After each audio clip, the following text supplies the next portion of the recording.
see what you've got. Let's get funded now. Here in London. Only on Bloomberg. Context changes everything.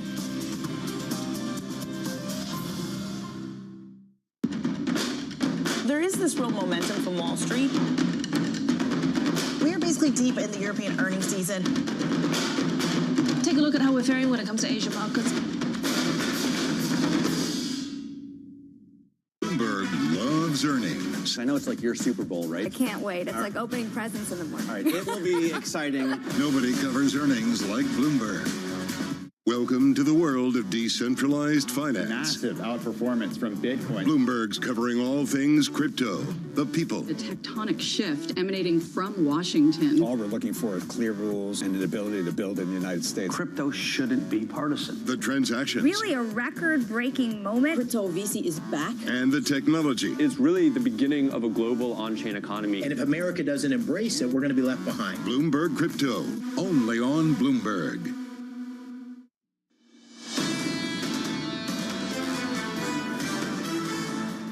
Just 2 hours away from the cash open, also 1 hour away from a key data point ahead of next week's Fed meeting. Stocks trying to claw up in terms of outing some gains after 2 straight days of losses. NASDAQ outperforming. Let's get some specifics with your morning movers. Here is Manus Cranny. Manus. Lisa, admitting that you've got a material weakness in your internal control, that's essentially what Macy's have admitted to.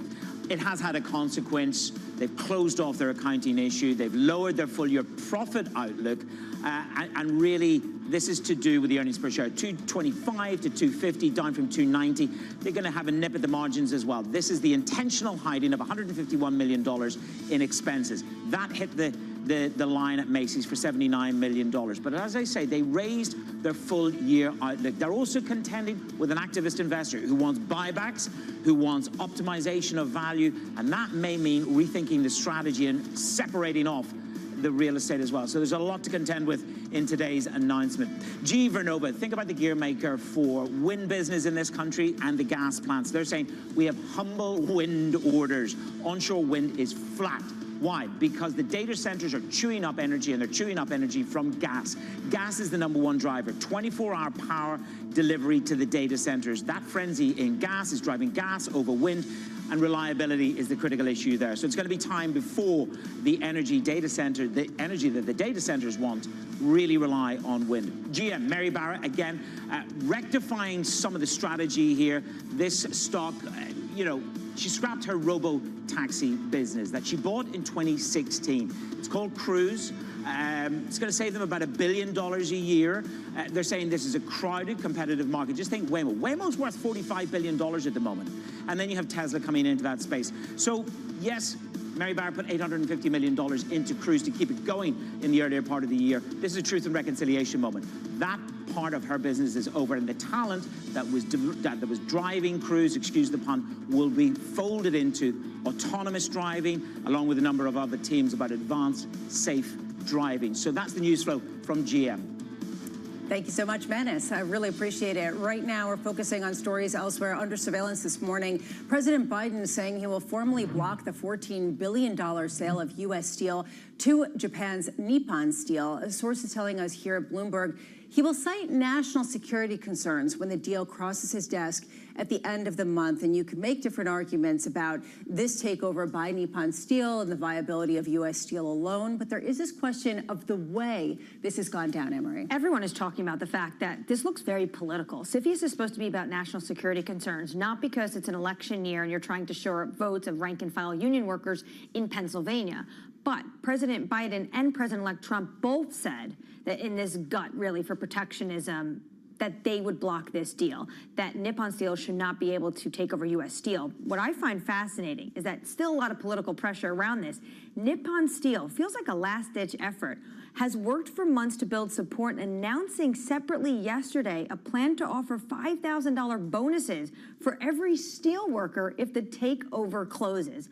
Last-ditch effort that I don't think is going to work. Well, they wanted the union on their side. Throwing some more money at the workers might help with this. But again, there is this irony, and Anne-Marie, you pointed to this idea that, hey, if you had waited a little bit, maybe you could have gotten this done under Trump. Trump doesn't want this, but But of course, he had that post yesterday saying, hey, if you spend more than $1 billion you invest in here, we're going to speed up permitting. This is a case where Nippon Steel was trying to do just that, and it really speaks to the difficulty of navigating a business environment in 2025 when you can have these broad sweeping statements for Trump, but maybe some of the details don't play out that way. Which is the reason why people are looking at national security, doing the heavy lifting at a time when otherwise investment is a priority. President-elect Donald Trump also selecting Andrew Ferguson as his pick for FTC chair. Trump saying, quote, Andrew has a proven record of standing up to big tech censorship and protecting freedom of speech. Ferguson currently serves as an FTC commissioner. He's one of 2 Republicans on the 5-person panel. And Danny, to me, this is fascinating at a time where we're talking about a resurgence in mergers and acquisitions. We are, but where, I guess, is the question. Where are we going to see that resurgence? Clearly not when it comes to some issues of national security, and maybe not tech. One of the interesting things, though, is he might let some AI kind of run. He basically said, we shouldn't be giving AI a lot of scrutiny at this moment. We should give it time to really develop. He compared it to putting regulation on the airline industry just a day after Kitty Hawk. Of course, AI develops much more quickly. So on one side, he wants big tech to kind of get away with the censorship and crack down there. On the other side, he wants AI. I mean, it's different little pieces that I don't think we fully appreciate where they're going to fall into line. Which is the reason why this story caught a lot of people's attention. A federal judge blocking Kroger's proposed $24.6 billion takeover of Albertsons, saying the acquisition would lessen competition in the grocery space. A real question here, Anne-Marie, about how much this is going to be the status quo and whether it will stay or whether some of these deals will get revived under the new administration. Well, definitely a parting gift to Lena Khan in terms of her leaving the FTC chair, but she's come under a lot of harsh criticism from Republicans and business groups about deals like this. Not when it comes to big tech, but about deals like this, about Albertsons and Kroger, about the handbags tie-up, deals that most people thought, sitting on the sidelines, looking at all this play out, actually mergers that maybe should be able to go through. Maybe that's the different kind of touch you get with Andrew Ferguson. Meanwhile, President-elect Donald Trump looking to boost U.S. investment. Trump writing on Truth Social, any person or company investing $1 billion or more in the United States of America will receive fully expedited approvals and permits, including but in no way limited to all environmental approvals. Get ready to rock. Republican Congressman French Hill of Arkansas rocking a green tie with lots of dogs on it, joining us now. Congressman, I want to start with this question of how available Congress members are going to be to implement some of these proclamations on Truth Social. I know that you are up for leading the House Services, Financial Services Committee. What would your priorities be on day one? Well, first, Lisa, Anne-Marie, great to be with you. First, I think we have to coordinate with the incoming Trump administration about their regulatory priorities. That's number one. Number two, we want to roll back the most egregious, burdensome part of the Biden-Harris regulatory agenda, whether that's at the CFPB or the SEC or through the bank regulators. We want more clarity, more transparency, less cost in the system while preserving safety and soundness. Next, we need to pursue something that's unfinished business in this Congress, which is to create a market structure for digital assets and bring up that clarity for innovators, for coders, for venture capitalists who are engaged in the next range of investment in the Web3, which has got blockchain as a critical feature of it. So I'd say those are some of the top priorities among many, but those are some of the top priorities. So those would be your priorities if you were to get the gavel. I'm told that this has been very competitive to lead this committee. We're going to see this vote take place in the next 24, 48 hours. How close do you think you are to leading the committee and getting the nod? Well, I've worked very hard over the last few months to talk about my vision for the committee, my ability to be ready day one to implement President Trump and House Republicans' financial services priorities and regulatory rollback, using budget reconciliation, making community banking great again by both legislative and regulatory changes, countering China. So I've talked about my experience. I was a private sector bank CEO. I've been a de novo bank founder and CEO.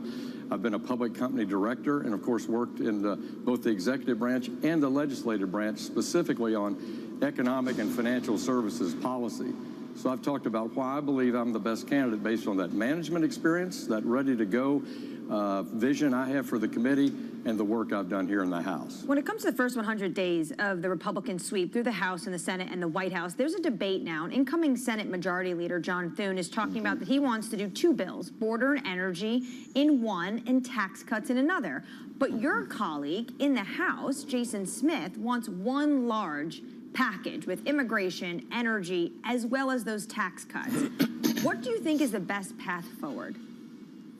Well, Anne-Marie, what I think we have to do is be on the same page. I think Senate leadership led by incoming Majority Leader John Thune, our great speaker Mike Johnson, and the incoming leadership in the Trump administration need to have their own view and have it be a consistent and combined view for both the House and Senate. I think that maximizes the leverage we have for using budget reconciliation. You have to navigate the parliamentarian in the Senate. You have to make sure you have a clear plan. But most importantly, in a narrow majority in the House, we've got to make sure we have Republican-only votes for that. So that's why I think all three parties, the executive branch, the House and Senate, Republicans all need to be on the same page. Congressman, we talk a lot with different investment managers about the sequencing next year and how things are going to get through from President Trump's agenda. People talking that probably we're going to get tariffs first. We see a great willingness to do that. Do you understand the mechanism by which tariffs bring revenues into the country in a way that could actually offset the deficit? Well, that's a big step to make the assertion that tariffs are somehow going to offset a $2 trillion deficit that is projected to be at that level for the next 10 years. I think this is much more about setting long-term spending reform and spending priorities as opposed to that you're going to balance the budget through some revenue mechanism. We need to get serious about prioritizing discretionary spending, but that's only a third of the budget. And we really need a bipartisan, bicameral process to make long-term spending reforms in what we think and call the mandatory spending programs, which is 80% of the budget. If we do that, we'll put America's financing on a much more sustainable course, and that will be the ticket, in my view, to countering China, meeting all of our domestic priorities, and having a long-term future that doesn't continue to indebt the next generation. So what do you think the end goal President-elect Trump has when it comes to the tariffs he's discussed on the campaign trail? Well, I think he wants to use tariffs as a major cudgel in bringing people to the negotiating table. And I believe one of the priorities will be make sure that the USMCA, which he negotiated as president and replaced the North American Free Trade Agreement, is working just as American policymakers believed it should. Maybe we could strengthen it, make sure that people can't take advantage of it inappropriately, and perhaps we could even add countries to it, which I think is an exciting prospect, to use that as a real inducement to get more partners, trading partners for the United States, Canada, and Mexico.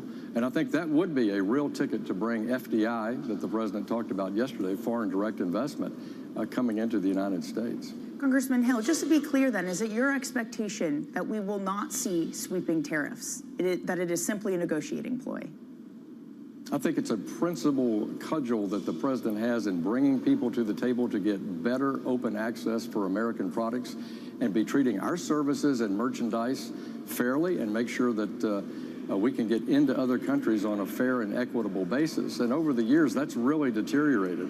And I think that's the purpose of using tariffs, is to say you're not going to dump your products into our country at subsidized cheap prices, and we want access to your markets. Congressman, before we let you go, one other big question that we keep hearing about has been how much of the DOGE committee can really push through some of the efficiencies that can help offset a number of the expenditures. How willing do you think Congress members are going to be to sign off on some of the proposals to cut staff dramatically across the board? Well, look, I think the DOGE exercise led by Elon Musk and Vivek Ramaswamy is a good one. I think having outside voices take a look at the calcification and the barnacles that have been built up on the hull of state for decades is really important. And I think they'll have ideas that can be done by executive management on being more efficient in procurement or policies about employment. But a lot of the tough changes will come that they'll recommend. It'll have to be vetted by Congress and approved by Congress. And I can say on the House Republican side, tremendous enthusiasm to see these two successful business guys brainstorm, work with the cabinet secretaries, and make constructive recommendations for making the government better, more efficient, and of course, less costly to the American people. Congressman, thank you so much. You are very generous with your time, and we look forward to speaking to you after that Thursday vote. Congressman French Hill over there of Arkansas. Right now, continuing with Washington, D.C. news, let's get you an update on stories elsewhere this morning. Here is your Bloomberg Brief with Yahira Hackes. Yahira. Hi, Lisa. Senate Republican leader Mitch McConnell is set to be fined after a fall in Washington yesterday. Senate colleagues say McConnell tripped following a lunch and suffered a sprained wrist and a cut to his face. A Senate spokesperson saying he's clear to resume his normal schedule. McConnell, at 82, is the longest-serving party leader in the Senate's history. He will finish his Senate term through 2026, but Senator John Thune will take over as majority leader next year. Meanwhile, the value of Elon Musk's SpaceX has jumped to $350 billion. According to an email to employees seen by Bloomberg, investors have agreed to purchase as much as $1.25 billion of the rocket and satellite maker's common shares at $185 apiece. The valuation cements SpaceX's status as the most valuable private startup in the world. And the Yankees may have lost the Juan Soto sweepstakes, but did make a major upgrade to their pitching rotation. Two-time All-Star Max Fried agreed to an 8-year, $218 million contract. That's the largest deal for a left-handed pitcher in history. The former top 10 pick in the draft is coming off a stellar 7-year stretch with Atlanta, holding the league's lowest ERA over the last 5 seasons. That's your Bloomberg Brief. Lisa? Thank you so much, Yahira. I mean, if a team wants to pay that much money for a pitcher for 8 years, they can do that. But, you know, welcome, whatever. Max, but I'm still sore over Juan. Well, it's okay. You should be. Anyway, up next, the state of U.S. retail. Certainly at the low end, consumers are incredibly fickle because they're the most economically distressed. But even at the high end, we see a lot of fickleness. Is that what we saw at Macy's? We'll be breaking that down coming up next. This is Bloomberg Surveillance.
You missed it on Bloomberg, the China show.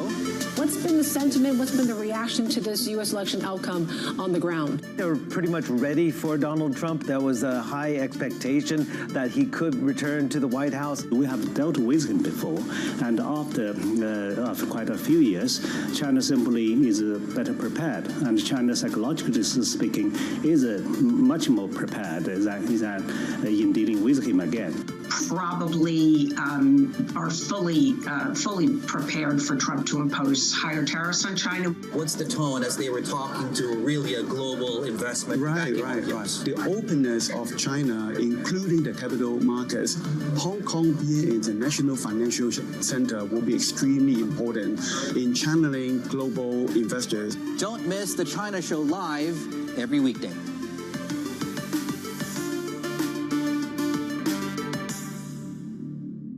From our studios in New York and San Francisco, our expert hosts have the data and analysis about the companies you know and the startups to watch, plus the interviews you don't want to miss.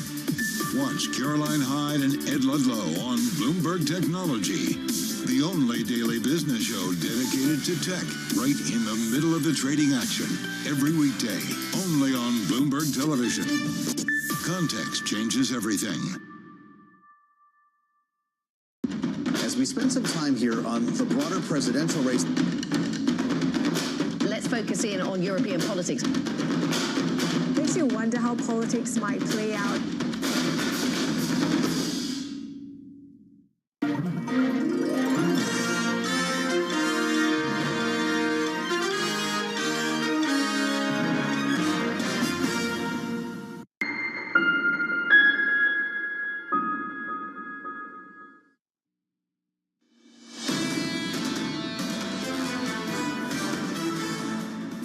Minutes until a key CPI report. Just getting this crossing the terminal that OPEC is cutting its oil demand growth forecast this year for a fifth straight month, making its deepest reduction to its outlook for the year so far. And Anne-Marie, this sort of emphasizes why you're not seeing more of a response in crude to some of the geopolitical concerns elsewhere. Absolutely. The fundamentals have been very weak and soft for the oil market, especially the fact that they're seeing this softness in demand in China. OPEC hasn't been able to put barrels back on the market, and this is the reason why. We'll have more on that story coming up. In the meantime, eyes very much on Macy's shares under surveillance this morning. The state of U.S. retail.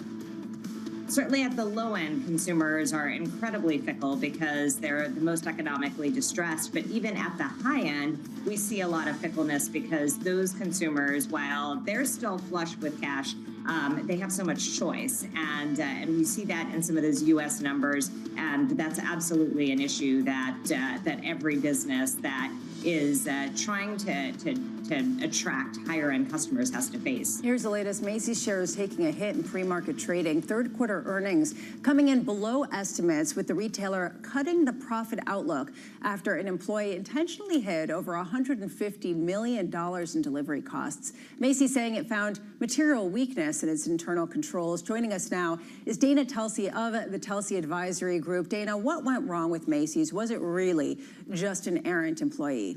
I think overall you also had a very pressured consumer during this time period. We had the unseasonable weather.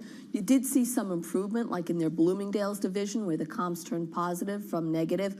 But it is a challenging landscape out there, and the weakness in Macy's this quarter, yes, that delivery expense was the gross margin, given that the merchandise margin was down 70 basis points. The go-forward outlook and the adjustment to guidance for the year really came from the gross margin side. Because when you look at some of the other initiatives put in place, like the first 50 locations, they continue to see accelerating positive comps given the service that's being added. And one other thing is that they announced an increase of the number of store closures for Macy's this year, going to around 66 from what previously was expected at 55. Macy's shares are already down some 14% so far this year, and it raises a question when they put out a warning like this that they have found material breaches in their internal controls. How endemic is this to just management style overall? Keep in mind, you've had different CEOs over a time period, even like 10 years in terms of 3 different CEOs. You have a new team that just has taken over now. Obviously a large company, but controls matter. And it certainly showed in this what happened in terms of how those controls are going to be strengthened. Anxious to hear on the call what happened and how it's going to be addressed going forward. And I would say many companies need to look at their controls in order to assess that you don't have these breaches and you don't have this conduct with enhanced internal and external audits. Just to be clear then, Dana, is there an idea that other companies aren't up to snuff in this, that this is an industry-wide problem? This was definitely Macy's alone. We haven't heard anything else to say that other companies are doing this, but we certainly have over the years. When you had COVID, we've seen companies increase and accelerate the audits that they do of delivery expenses and what's happening with all the omni-channel initiatives. How much is Macy's being really lifted by Bloomingdale's and Bluemercury, not actually Macy's? They are. They're being lifted by them in many ways, not just the sales part of it, but also on the merchandising part to better understand with Macy's what product trends can be gleaned into the core Macy's business too. When you think about Bloomingdale's, when you think about Bluemercury, and you think about the size of Macy's, over $20 billion in sales, it is Macy's that is the bulk of the revenue, those are much smaller entities compared to what you're generating from Macy's. I'd love to get your thoughts on what you're seeing in terms of holiday shopping spending, because earlier today out of Europe, we got Inditex, which is the owner of Zara, and they reported slower sales growth, and this is at the start of the holiday season. Keep in mind, Inditex's sales, exactly like what you said, they're up 9% from November 1st through December 9th. When you look at the prior read that they gave, it was up 11%. And the stock is down because of that deceleration in sales. We've heard through our checks globally that Inditex has seen around the world, whether it's in Canada, whether it's in Europe, whether it's in North America, a slower sales rate. And so that impact, when you're looking at a trend-right retailer that like Inditex, it's not just a Macy's issue, it's what's happening with how the consumer's spending on discretionary goods. Newness and innovation are what drives that spend. You look at Macy's, which talked about the strength of fragrances that they had, contemporary advanced apparel. It's got to be new in order to drive demand. When it comes to the fix for some of these things, I mean, Macy's has activist investors. What they're recommending, put real estate into a separate company, cut investment, aggressively buy back shares. That's not innovation, what you're talking about. Is there a risk that some of these companies are veering more towards financial engineering and not actually fixing the offering and culture? One of the things you're seeing in fixing the offering and culture, look what you've had with companies like Abercrombie & Fitch that's newer today than what it was. Frankly, look at even companies like Coach with the Coach brand of what they've done to reinvigorate. It can be done, it takes time. The financial engineering of whether you split off real estate or do anything else, investment in stores is critical in order to present an experience that matches the goods that you have. And if you're going to split off the real estate and it's a sale leaseback, well, guess what? You still got to pay rent. What do you need? You need sales increases to deliver on those numbers. Right now, we are seeing Macy's shares down almost 10%. Dana Telsey of Telsey Advisory Group, thank you so much. Thank you. For being with us this morning. And a real key, as Dana was mentioning, 5 minutes time, we do get that call with management for them to give some explanations about what actually happened. Honestly, and on it, Danny, to me, that's really a key question at a time where do we really understand shipping costs and how one person can cause a $100 million gap? I was going to say, we learned about this a while ago, and I still don't understand it. I think a lot of people are confused and want questions and want to know how much is Macy's just using this as an excuse. As we were just talking about with Dana, this idea that changes can be made. You can fix your offering. You can get there. So maybe, some companies just saying, things will go by. Maybe consumers will come back. In the meantime, though, you need to change things and maybe can't just keep relying on old excuses. Which is the reason why we're hearing about property sales as well as some other initiatives. Coming up next hour, it is the key hour with CPI coming up. Pinky Chada of Deutsche Bank, Deborah Cunningham of Federated Hermes, Jay Bryson of Wells Fargo, and David Kelly of JP Morgan. Stocks kind of grinding around, trying to find direction ahead of this key inflation rate in the United States, the last big data point ahead of next week's Federal Reserve meeting. This is Bloomberg.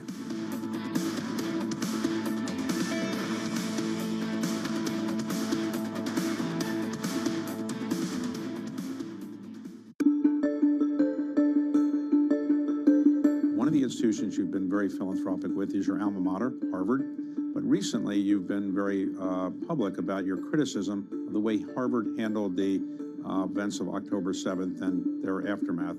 Could you talk about that now? The first reaction of a group of 34 Harvard student clubs on the morning after October 7th was to put out a statement saying that Israel was 100% responsible for the acts of Hamas. And my view on that was, that's ridiculous. You can come out and say, look, I'm very unhappy about Israel's treatment of Palestinians in the West Bank.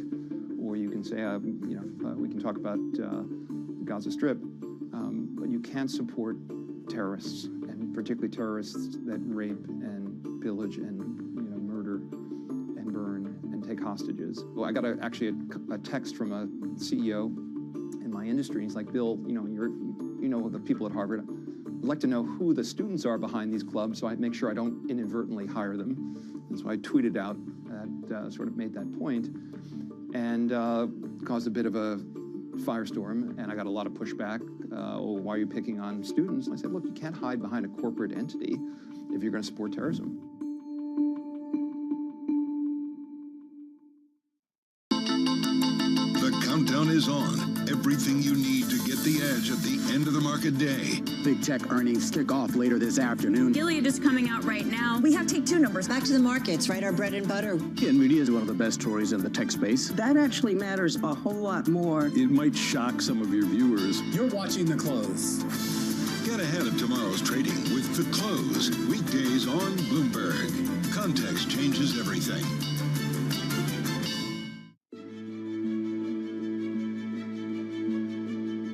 One of the very critical things is that a lot of young entrepreneurs don't realize is that when you start as an entrepreneur, you're not just building your business, which of course you are, but you're also building your organization. And most people don't realize that. And building an organization is not just about hiring people. It's about the culture, it's about the systems, the values, the mission. You know, it's about how you operate, how you do things, how you retain people, how you keep them motivated.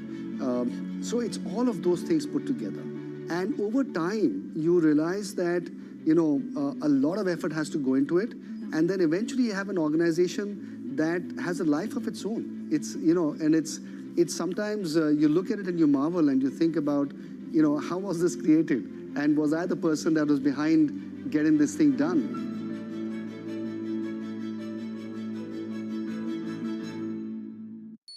Asia is at the forefront of some of the world's biggest stories. I'm Sherrian in Tokyo. And I'm Heidi Stroud-Watts here in Sydney, where the trading day begins. We're here in the center of all the action to get you set up with the numbers, news, and knowledge you need for the day ahead. The demand is indeed recovering. We've been waiting for this moment. The opportunity of a century. Join us on Bloomberg The Asia Trade. Weekdays only on Bloomberg TV. Context changes everything.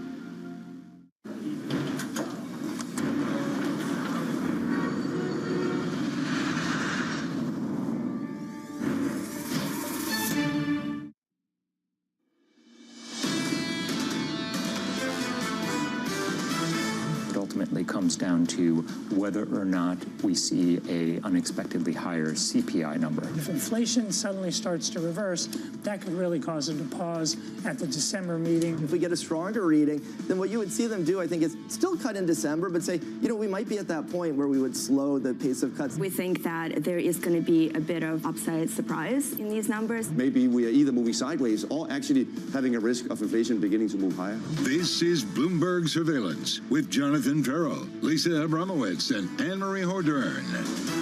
Good morning. Welcome back. 30 minutes until we find out just how willing consumers are to accept higher prices. Stocks trying to turn around 2 days of losses ahead of that key CPI print that we get in about 30 minutes' time. This is a moment that a lot of people are trying to figure out. Are we looking at an economy that has more inflationary pressure than we previously realized at a time where maybe, Danny, there just is a feeling of tiredness with how far and how long this rally has gone? There is, and that's why maybe we've seen some of the pauses, but we are seeing some more fear, perhaps, that inflation is not dead. And today might confirm that. George Saravalis of Deutsche Bank just out with a note saying that it's important to look that U.S. data is already pointing to a significantly more inflationary direction.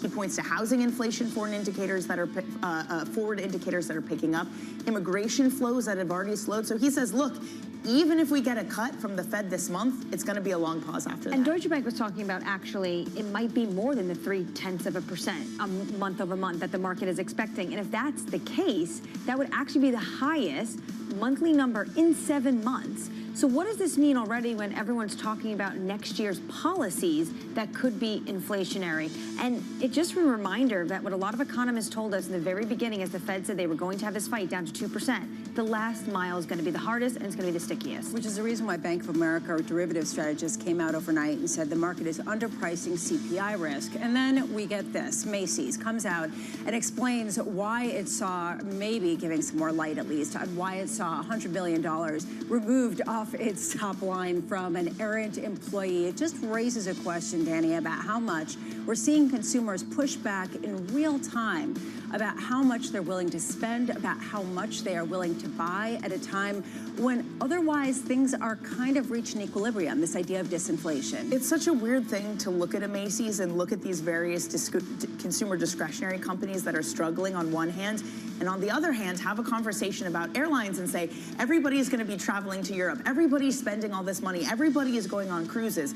It's not a consumer that has stopped spending, but they're stopping to spend if you don't have a strategy to really capture them. They just don't have the money they once did to buy basically everything under the sun. It's the idea that people are still hungry for services and experiences while goods inflation has come down. Well, we are seeing the experience of the market trying to claw out some gains today after 2 straight days of losses. The S&P futures just kind of bouncing around more or less 0.1% gain. You can see that outperformance on the NASDAQ. Dollar strength across the board, 105.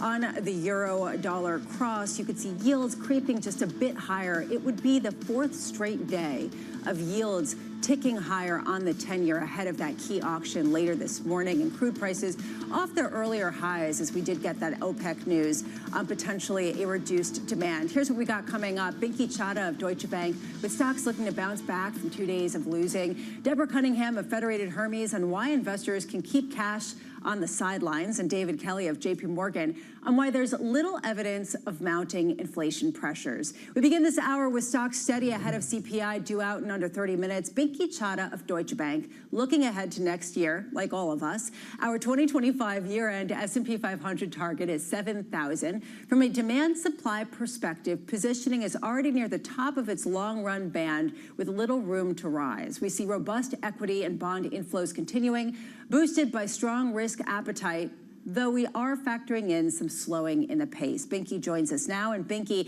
thank you so much for being with us. My favorite part of everybody's outlooks is explaining why people are not more bullish. Because you come out with this bullish outlook and then you say, look, it's just not going to be that quick. So pump the brakes a bit. Yeah, I mean, you know, I hate to use a very overused word right now, which is constructive, but we have been constructive for 2 years. And the fundamental reason for being constructive is really about the business cycle. That's what equities are about at the end of the day. And I would say, you know, the cycle looks pretty good. There's a whole set of things that one can think about that just really haven't kicked in yet. I mean, we've had destocking that everybody knows about. You know, we can't remain in a world of permanent destocking. So at some point that becomes restocking. If you look at CapEx, you know, earnings outside tech have basically started to turn up. So we should start to get, you know, CapEx. There's the biggest question, I would say, which is, you know, the funk in manufacturing globally. Same is true basically in the U.S. And what you were talking about before, Danny, you know, the services, so bigger picture, I would say the pandemic and the pandemic's rotations are still very much with us. But what I would add is, you know, first, of course, that everybody knows about, we had this massive rotation into goods. Then over time, we had this rotation into services. What I would point out for the cycle, actually, is that today, services relative to goods spending looks to have overshot. So we might sort of be at that cusp of a rotation back into goods. And that would go a long ways towards, you know, sort of normalizing things. And goods, of course, you know, more important for equities and earnings because they're disproportionately represented in the S&P. It raises a question about the vulnerability to data surprises at a time where people have a hard time getting their head around which rotation we're in and how affected it is by the pandemic. How vulnerable do you see this market if we do say an upside surprise in CPI in 25 minutes' time? I think it will lead basically to, you know, modest pullback, perhaps, depending on the details. But what I would say is, you know, sure, I mean, we are going to have bumps, but I would say the broader disinflation trend remains in place, especially if you think about it fundamentally. The inflation did not come basically from the traditional drivers. The traditional drivers for me are, you know, the unemployment rate and the U.S. dollar. The pandemic-related boost to inflation was worth basically about 4 percentage points. It's obviously come down a lot, but it's still 40 basis points. And I would say that's a force for continued disinflation.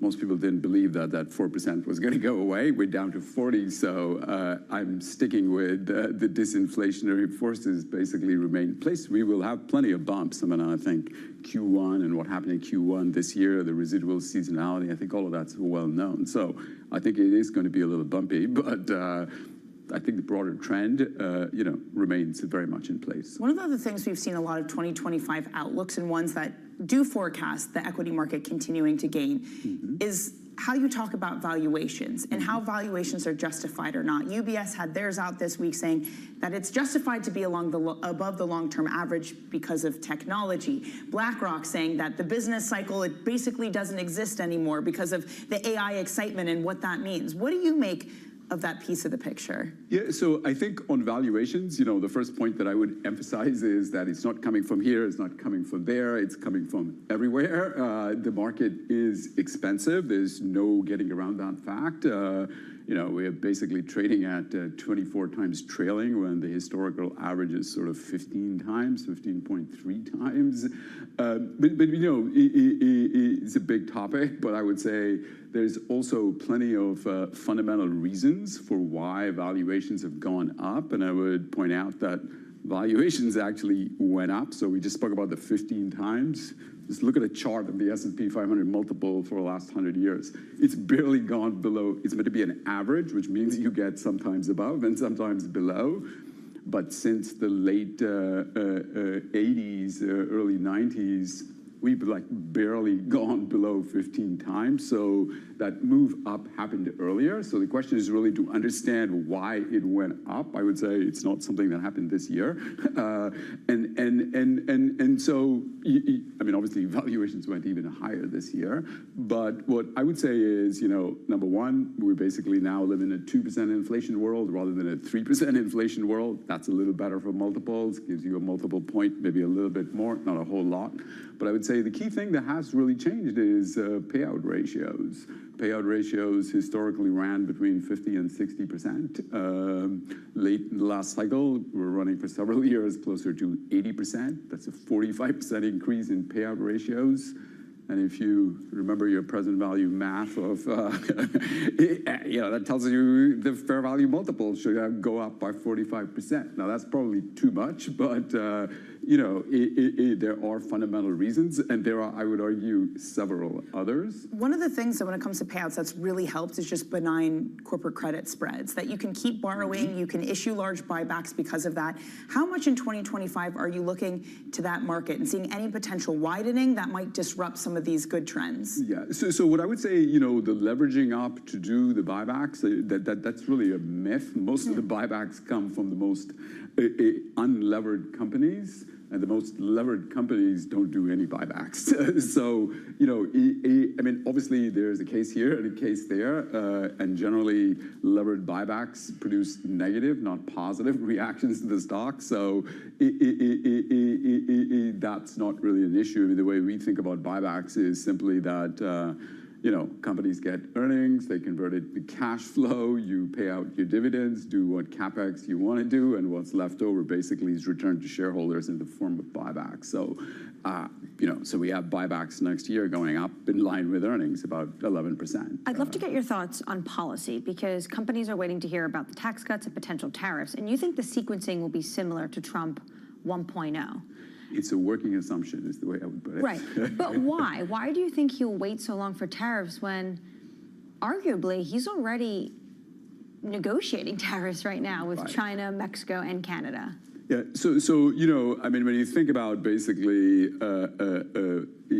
a set of policies, and as I said before, the way we think about it, and it's easy to talk about, there's various positives, there's various negatives. So if there's both positives and negatives, you've got to think about in terms of offsets. So we've had very, very decent economic growth for at least a couple of years now. And so if you start with the negatives, you're going to lower it. If you start with the positives, you're raising it. And then, when you do the negatives, it's taking off of that. That kind of leaves you where you are, give or take in one slight direction or another. So to me, it seems just sort of key to do the positives first. I mean, in the current context, I mean, perhaps that's too broad-based sort of statements, but I mean, the taxes, if that's not the focus, you end up basically, in what could be a pretty sizable tax increase. So that has to be the focus that should be the focus to preserve or raise that growth before, you start to think of the negatives. Binky Chadha, wonderful to speak with you as always. Binky Chadha of Deutsche Bank here with us this morning ahead of that CPI print that does come in about 17 minutes. Right now, let's get you an update on stories elsewhere this morning. Here is your Bloomberg Brief with Yahira Hackes. Yahira. Hi, Lisa. The suspect in the murder of the United Health Group CEO is being held without bail in Pennsylvania after fighting extradition to New York. Authorities in New York have gathered evidence against Luigi Mangione, including surveillance video, autopsy results, and written admissions. They're seeking his return to New York to face second-degree murder and weapons charges. He's due back in court in Pennsylvania on December 23rd, unless he's extradited sooner. Senator Bernie Sanders told Politico his term starting in January will likely be his last. The 83-year-old has been in Congress since 1991, serving 8 terms in the House before winning a Senate seat in 2006. Sanders was a top contender for the Democratic presidential nomination in 2016 and 2020, but was a runner-up both times. After Trump's victory last month, the senator called out the Democratic Party for abandoning the working class. And several items from Tom Brady's legendary career were auctioned off at Sotheby's, New York. The auction included rare watches and sports memorabilia, with the jersey he wore when he broke the all-time passing record selling for over $500,000. But the top items were Brady's watches, with the Rolex Daytona selling for over $1.1 million. The total value of items sold topped estimates, coming in at $9 million. That's your Bloomberg Brief. Lisa? Thank you so much, Yahira. Up next, the morning calls, plus Deborah Cunningham of Federated Hermes, as we count you down to that CPI report. That's coming up next. This is Bloomberg Surveillance.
Politics to the world of business. Joe Matthew and Keely Lines deliver news, insight, and analysis live 2 times a day, every trading day. Balance of Power at 1 and 5 Eastern, only on Bloomberg. From the beating heart of global finance, economics, and politics, and wherever newsmakers are moving markets, Bloomberg brings you conversations that allow for deep discussions and important insights. What do you think the future is for inflation? Is this a new normal? Are markets too optimistic? How do you worry about the things that are outside your control? How does the current fighting completely stop? I'm Francine Lacqua, and this is The Pulse, every weekday only on Bloomberg. Good morning. Good morning. This is Bloomberg Surveillance. Welcome back to the opening trade. This is Bloomberg Technology. This is the Asia Trade. You're watching the close. Welcome to Balance of Power. This is Bloomberg.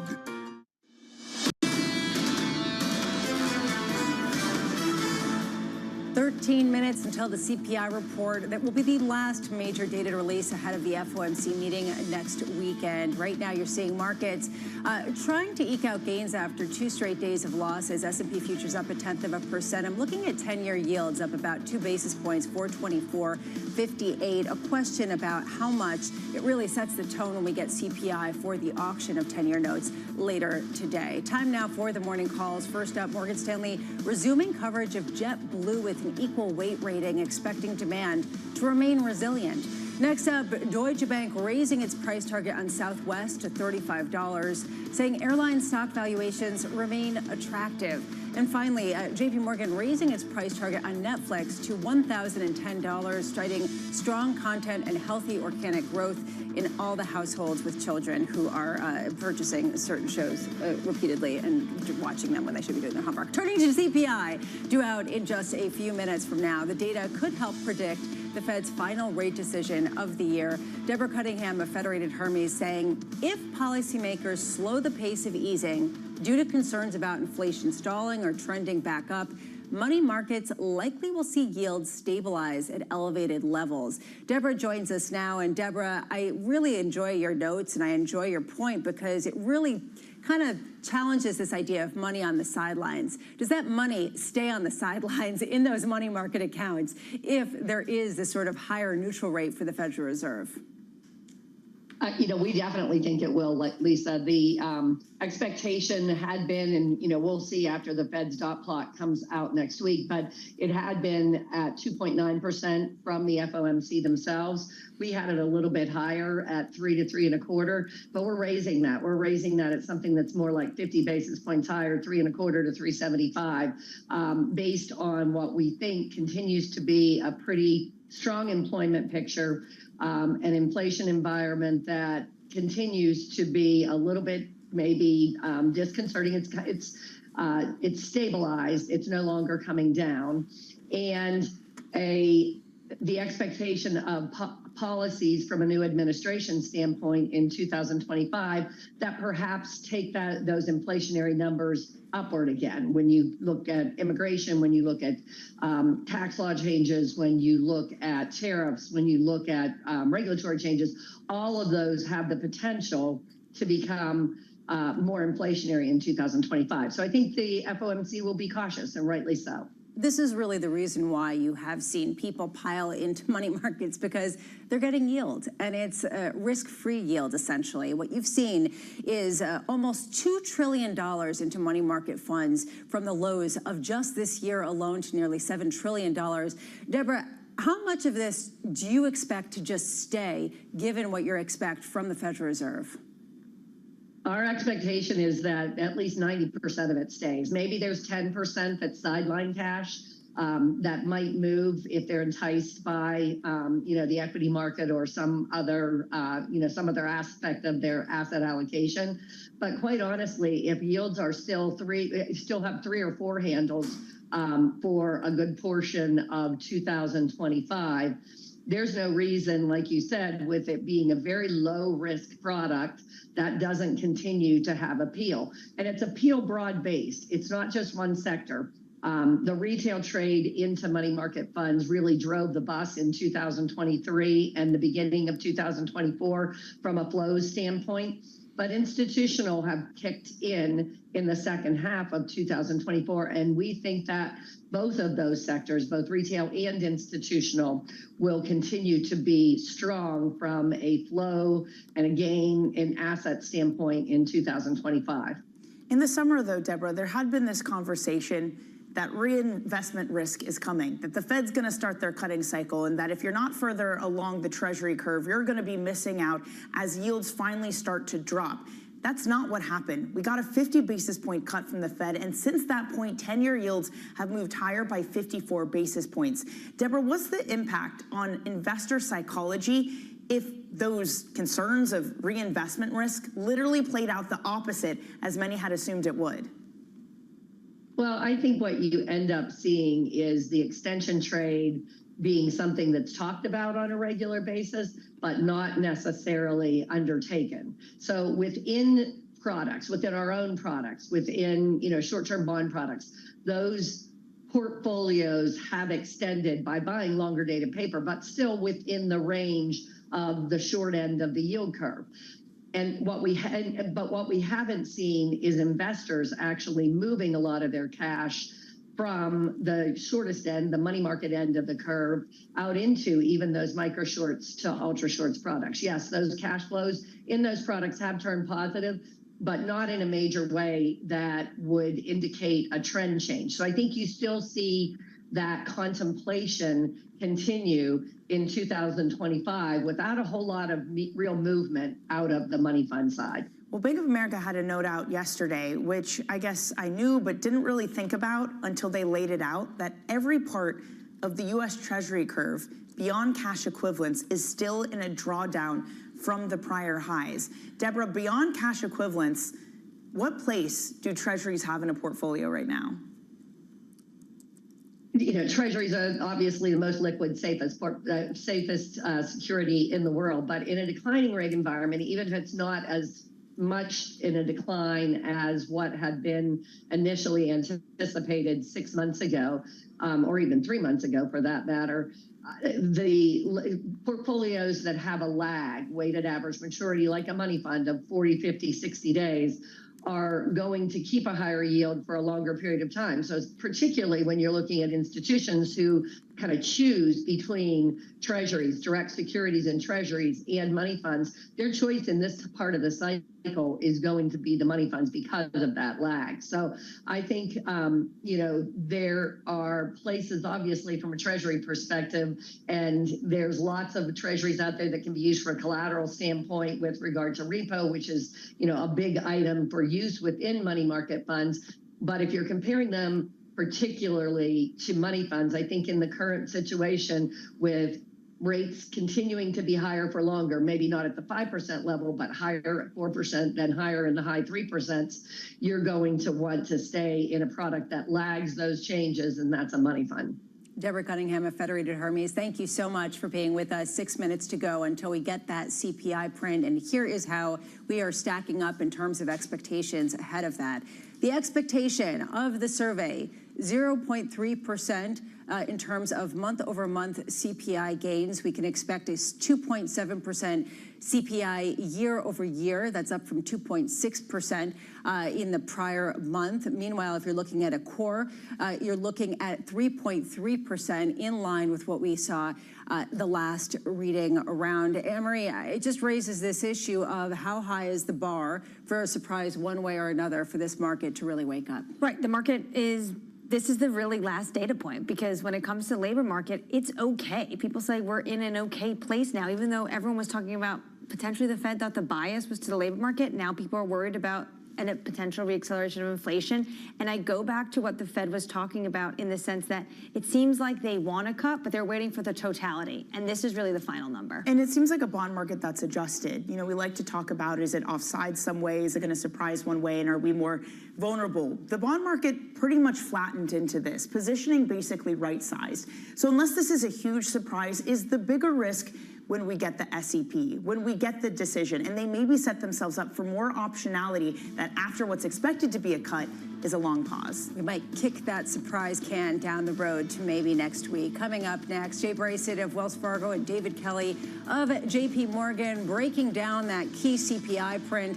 I'm curious to see what the market does as important almost as the number itself. This is Bloomberg Surveillance.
It's the countdown to the market open as we bring you the first trades across Europe.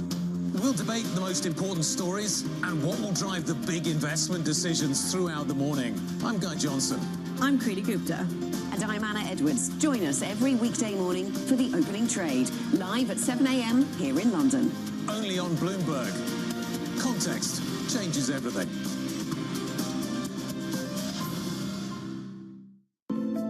Bloomberg covers the world with unmatched reach and resources. From more than 120 countries, the moment news breaks, 24 hours a day.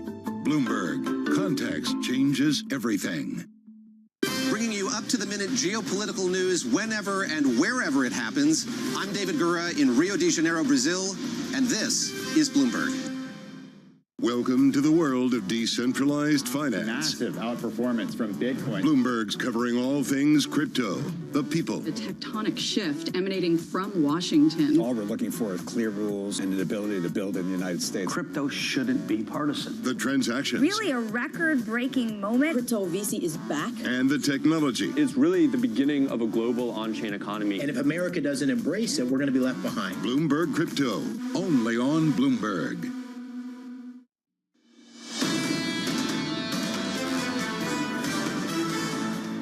25 seconds until the CPI report. The market shaping up as follows. You see gains in the S&P 500, more than 0.1%. You see the NASDAQ up almost a 1/3% as people parse through where the leadership really will come from. Meanwhile, yields inflecting higher, potentially for a fourth straight day as people take a look at potential upside surprises to that inflation read. Right now, with the data, Michael McKee. Mike, what do you see? Well, what we're seeing here is basically what we expected, and that should probably keep the Fed on track. A 0.3 rise in the headline pushes the year-over-year headline number to 2.7%, and a 0.3 rise in the core pushes year-over-year to 3.3%. No change from the prior month. So basically what we're looking at is status quo with inflation. The only issue is that status quo enough for the Fed to go ahead with a rate cut? It doesn't seem like there's anything in here that immediately suggests that the Fed would have any problem with that. We'll have to check the three digits and see if it's a strong 0.3 or a weak 0.3. But I'm sure we're probably getting less market reaction than maybe, Lisa, you anticipated. Michael McKee, indeed. Stay close, please, as you parse through the actual details. Very curious to see. In the markets, there is nothing to see here. Basically, a little bit of a downtick in two-year yields. You could see a bit of a pop in futures as maybe the tail risk of a potential upside surprise is taken off the table. Interesting to note the outperformance in the Russell 2000 and Danny of now 0.8%, even with a much more tempered move in the yield space. Right. And how long can that last? Because presumably small caps are rallying with the idea of, yay, wonderful, we're going to get this cut in December. But with this move to 0.3% month over month, that is still the strongest figure that we've had in 7 months. Even if we're going to be getting the cut in December, it's some of that joy sort of tampered out as we say, okay, yes, the numbers are as expected, but this isn't still the all clear that we're getting down to 2% inflation. It does seem like the all clear for the rally to continue as people look forward and say nothing that we didn't know already, completely in line as expected. We will get those details, as I mentioned, in just a moment with Michael McKee. Joining us now is Jay Bryson of Wells Fargo. Jay, your initial reaction to a hugely surprising print of exactly bang on line what everybody was expecting. Well, so I'll use a phrase I'm sure, Danny, you're familiar with this. It's kind of a damp squib, right? I mean, there's nothing to see here. Yeah, I agree with Mike. And I think this will, I think the FOMC will go ahead now and cut by 25 basis points next week. It'll be interesting, really, going forward, because we're not at 2% yet. You know, if you take this number and you annualize it, you're at the core number, you're still running at 3.25%. That's still well above where the FOMC wants to see it. Now, tomorrow we'll get PPI, and that'll help us to true up our PCE numbers, which is the more important number for the Fed. But this right here, there's nothing here that would say the Fed doesn't hike or cut rates next week. Which especially comes after the unemployment rate ticked up just a little bit in the prior NFP that that we got last Friday. I just wonder what data is really going to become incredibly important going forward, or essentially if the Fed is going to really open up a blank check to do whatever it wants next year because of the policy uncertainty on the table. Yeah, so, I mean, the two big numbers are always going to continue to be, at least for the foreseeable future, is going to continue to be the labor market report and the CPI/PCE sort of numbers. But they will look at the totality of the numbers. We'll get retail spending the day before the FOMC meets. You know, that's still an important number. It's not a list like those two, but those I think will be the real key numbers as we continue to move forward. First of all, Jay, thank you for using the phrase damn squib. Not enough people say it in this country, and it's perfect for a moment like this. What do you expect then, now that, you know, we're missing maybe like that tiny piece of the puzzle, but we have labor figures, we have CPI. When it comes to what they project forward for 2025, what are we likely to hear from the Fed? Is this an FOMC that wants to give themselves more optionality to pause at this moment? Well, so I don't expect Chair Powell in his press conference to be real specific about policy assumptions. I think what will be interesting is when you look at the dot plot for 2025, I think that you're probably going to see a lot of dispersion there depending on what policy assumptions different FOMC members are making.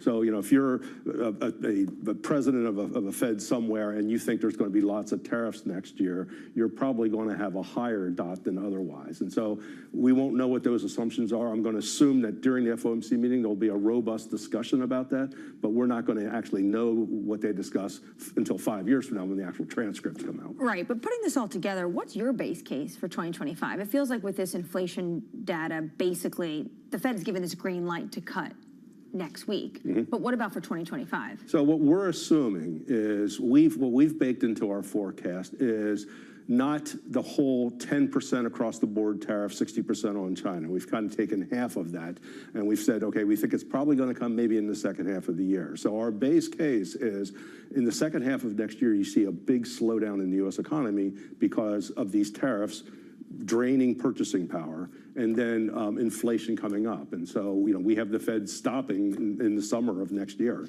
with their rate cuts. And that means that the terminal rate is 3.5 to 4, somewhere in that sort of vicinity. So it'll be interesting to see whether they actually do revise their statement of economic projections next week. Jay Bryson of Wells Fargo, thank you. Wonderful to see you in person. Michael McKee has been parsing through the details of that CPI report. Mike, what do you see?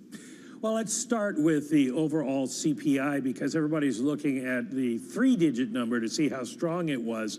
And in November, 0.313, up from 0.244 the month before. So that tells you we had a little bit extra strength on a three-digit number. Now, in terms of where we saw the gains, it was in used cars, the second straight month, up 2%. The owner's equivalent rent up 0.2%. That's only half of what we saw last month, and that's the lowest in quite some time. I haven't got a historical for you yet, but it does suggest to the Fed that maybe we are making a little progress there. Our rent of shelter up 0.3, that's down from 0.4 the month before. So a little progress on the side of inflation in housing, which is going to be good news. And then the one thing I wanted to point out here that the incoming president, Donald Trump, suggested he was elected because of the price of eggs. People don't like the price of eggs going up, and they went up a lot, up 8.2% after a 6.4% decline last month. So he can get to work on that. Michael McKee, thank you so much on the price of eggs. Joining us now on everything else, David Kelly of JP Morgan with a reaction to what we just got. Basically bang in line with expectations. I imagine you're going to sort of talk about how this is exactly as expected, the disinflationary trend intact. What's your take? Well, I think it's pretty interesting because when you dig into the data, what we have is rich American inflation. We've got poor world deflation. So if you actually look at the, where did we see inflation in November? We saw another 0.4 in airline fares. We saw another 0.5 on hotel rates. We saw another 0.6 in new vehicle prices. So the stuff that the rich buy because they've got money is going up. But if you look at, energy in recent months has come down a lot. And then, as Michael was pointing out, two of the things that have been holding inflation up, which are shelter costs and auto insurance were both very mild in this report. So what that tells me is, barring some shock, the CPI numbers will trend down next year. And the next few months are going to show some high year-over-year numbers. But by next spring, I think we're going to be below 2% in year-over-year CPI. But it's really going to be because of a lot of ordinary goods and services bought by ordinary people seeing some deflation pressure, even while things that the playthings and play activities of the rich get more expensive. We are seeing right now two-year yields take a leg lower as people look through this and get on board with what you're talking about, David, in terms of inflation coming in. How do you dismiss this idea that some of the drivers of inflation, I'm thinking about airplane costs, I'm thinking of cars, I'm thinking about other sectors, are likely starting to see another revival of inflation? How do you discount some of those anecdotes at a time where the cycle has been so confusing?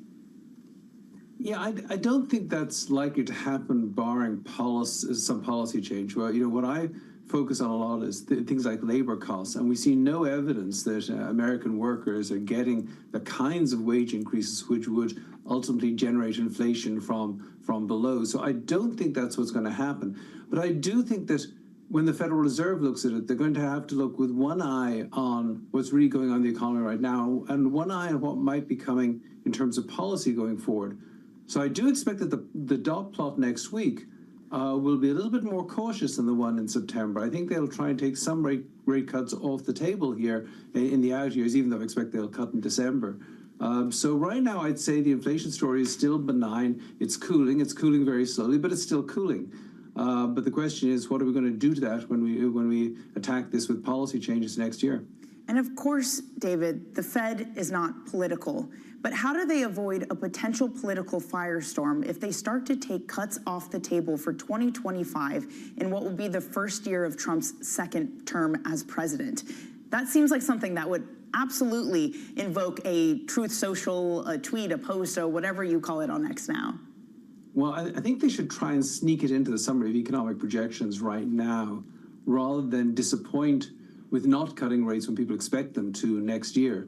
And so I think we'll see a bit of that. I don't think, I think that they won't assume, as Jay Powell has pointed out, they don't speculate, they don't assume, they don't guess. They're not going to assume the impact of all of the potential immigration and tariff policies or indeed fiscal stimulus in 2026 on inflation. They won't assume that. But I think that the individual bank presidents will probably take a rate cut or two off the table for 2025, 2026, and put in the summary of economic projections and see if, because the danger of a big political firestorm over a dot plot when people, when Americans really aren't paying that much attention to the dot plot, I don't think there's that great a danger. I think it's better for them to set up expectations for less easing going forward. Set that up now so they don't have to defend not cutting when people expected them to in the middle of next year. In the meantime, there's just been this huge surge in optimism as all these soft surveys really follow the politics pretty clearly. There's ones from CEOs from the Business Roundtable saying that they plan to spend more on CapEx, they plan to hire more. Small business optimism is off the charts too. David, at what point does that go from soft data to hard data? Is there a potential for some of that to act as an inflationary force? I don't think so, but I mean, I think people are happy to have the election behind us. I think there is optimism on deregulation, but I think there is also a fair amount of concern about, how far we're going to push things in terms of tariffs or in terms of deportations. And I think, so I think there's a little bit of caution still out there, and I don't think that the amount of spending that's going to go into the economy is in 2025 is going to cause more inflation, particularly because we've now got a stronger dollar, which is going to reduce import prices. We've got weak global oil prices. We've got a kind of mediocre global economy. So there's nothing external that's generating inflation. I don't see wages in the U.S. generating internal inflation. So right now, I think we're still on it's a very good track. It's steady growth, a little bit above trend growth, with inflation gradually easing down. And this is a really good economy for financial markets. The question is, can we sustain it in 2025? Could stricter immigration flows, though, could that be a cause for potentially higher wages and wage inflation? Oh, yes. Yeah, I mean, if we do mass deportations of people who are currently working, whether they're illegal or not, if they're currently working and we deport them, the problem is the native-born working-age population in the United States is declining. So if we don't, if we slam the door on both legal and illegal immigration, then we'll have a problem. But I really don't think that's what's going to happen. I think we'll have to see how it plays out. I think we will see some greater deportation, but I think American business is very anxious that we continue to have skilled workers from around the world come to the United States and help our economy grow. And I think that probably will be sustained. David Kelly of JP Morgan, thank you as always for your insights. While we have been focusing on CPI, we did get these headlines that Albertsons is terminating its merger pact with Kroger after losing that court case from a judge.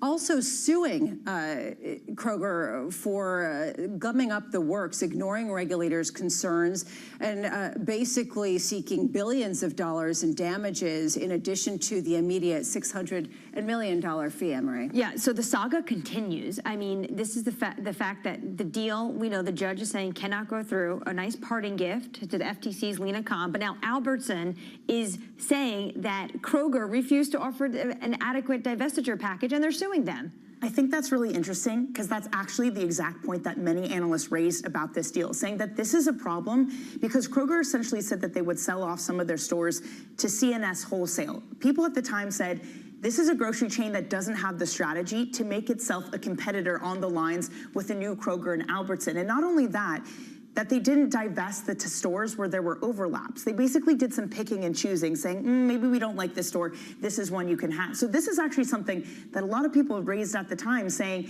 maybe if they had done this and they'd done a better divestiture type structure, they could have got this through. I'm not quite certain whether that's true or not, given the shape of this FTC, but it had been a concern, and Albertson is grabbing onto that. There is also a feeling that maybe some of the companies that have tried to get involved with some of this M&A that have gotten stymied under Lena Khan are not going to try again so quickly, that some of the animosity and the institutional trauma when it comes to the scars and the costs isn't really worth it for them to pick it up. Yeah, a lot of executives might say, I actually want to see others go at it first and see what kind of FTC we're dealing with.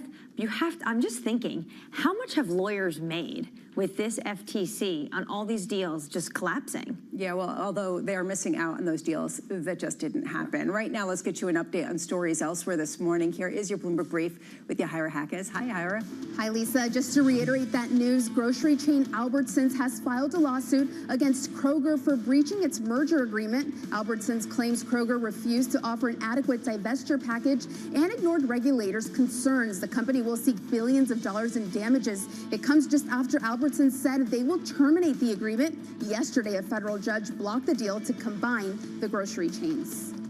Meanwhile, ExxonMobil will raise its capital spending next year as it adds its $60 billion purchase of Pioneer to its oil production plans. The company's growth plan is in contrast to its peers like Chevron, which are reducing spending and prioritizing profits over production. Exxon expects to pump 5.4 million barrels of oil per day by 2030, the most in its modern history, despite forecasts of a crude glut next year.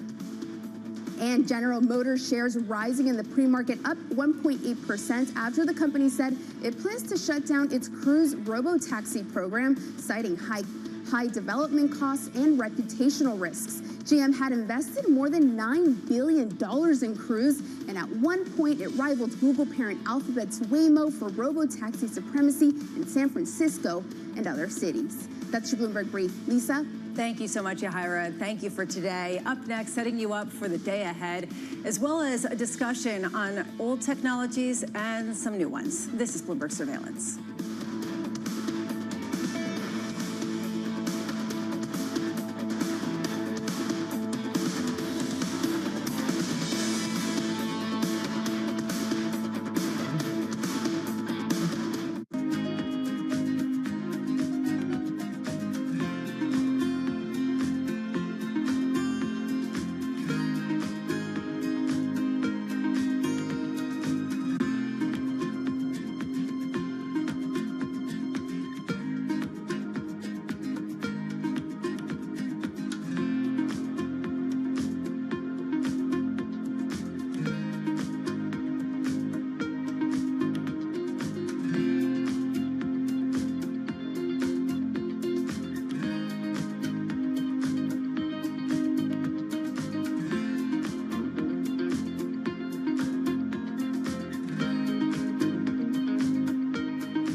the Vivian Tom clientele. Yeah, power women, like the dragon women. They're lawyers, they're CEOs, they're all important decision makers, women in the world. Why do you position your products for this group of women? When I started, designing, I always want to do something that is empower women. When you take a look at your store, there is something for everyone. Take a look at the T-shirt, for example. My customer growing, like 30 years already, so they become more powerful. I also want to grow my Gen Z audience too, They are like in the 20s, so it's a more affordable price for them. And then, my powerful woman's daughter wearing their mom's dresses, and they feel that the power, the energy. So now they come back to the store and they buy more.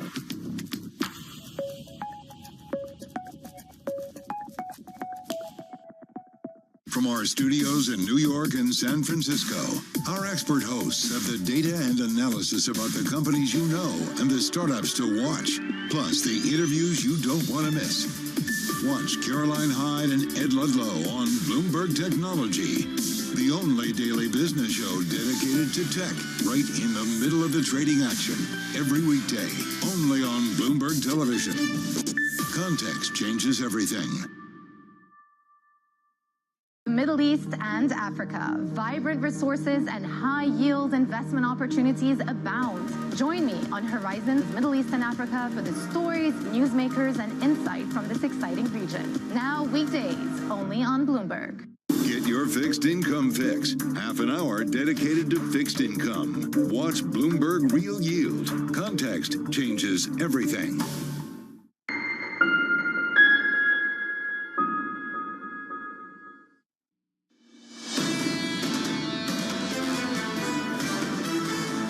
So it was the biggest moment until it wasn't, and then it was exactly bang in line, and CPI went and came and went and will be forgotten. Counting down to the opening bell, here is the trading diary for the week ahead. Later today, Adobe earnings plus a $39 billion auction of U.S. 10-year notes. Tomorrow, an ECB rate decision. Watch this space, as well as U.S. PPI and another round of jobless claims on Monday. S&P Global PMIs, Tuesday U.S. retail sales. Wednesday really is the main event. That is the Fed rate decision and that statement of economic projections. And coming up tonight on television, peer-to-peer conversations with David Rubenstein. David sat down with Carla Hayden, a Librarian of Congress. And I have to say, David, it's really interesting to see you bookend the old technologies of reading and books and some of the new technologies and some of your more recent conversations also that are coming up. So I want to start with kind of how you frame this conversation and what the librarian had to say. The Librarian of Congress is appointed by the President of the United States. Carla Hayden was appointed by President Obama and confirmed by the Senate. She is actually unusual in that she's a librarian. There have been 14 librarians of Congress. She's one of the first who's actually a librarian. She's also the first woman to be librarian of Congress and the first African-American to be librarian of Congress. She served 22 years as the chief librarian in Baltimore and for a number of years in Chicago as well, where she came to know the Obamas. And what she's now doing is making the Library of Congress available and open to not just scholars, but to every citizen that wants to go there and use the facilities. So she's really transforming the place, but also she's digitizing all of the holdings. They have about 175 million different pieces of books or other kinds of written material, and she's digitizing all these to the extent possible.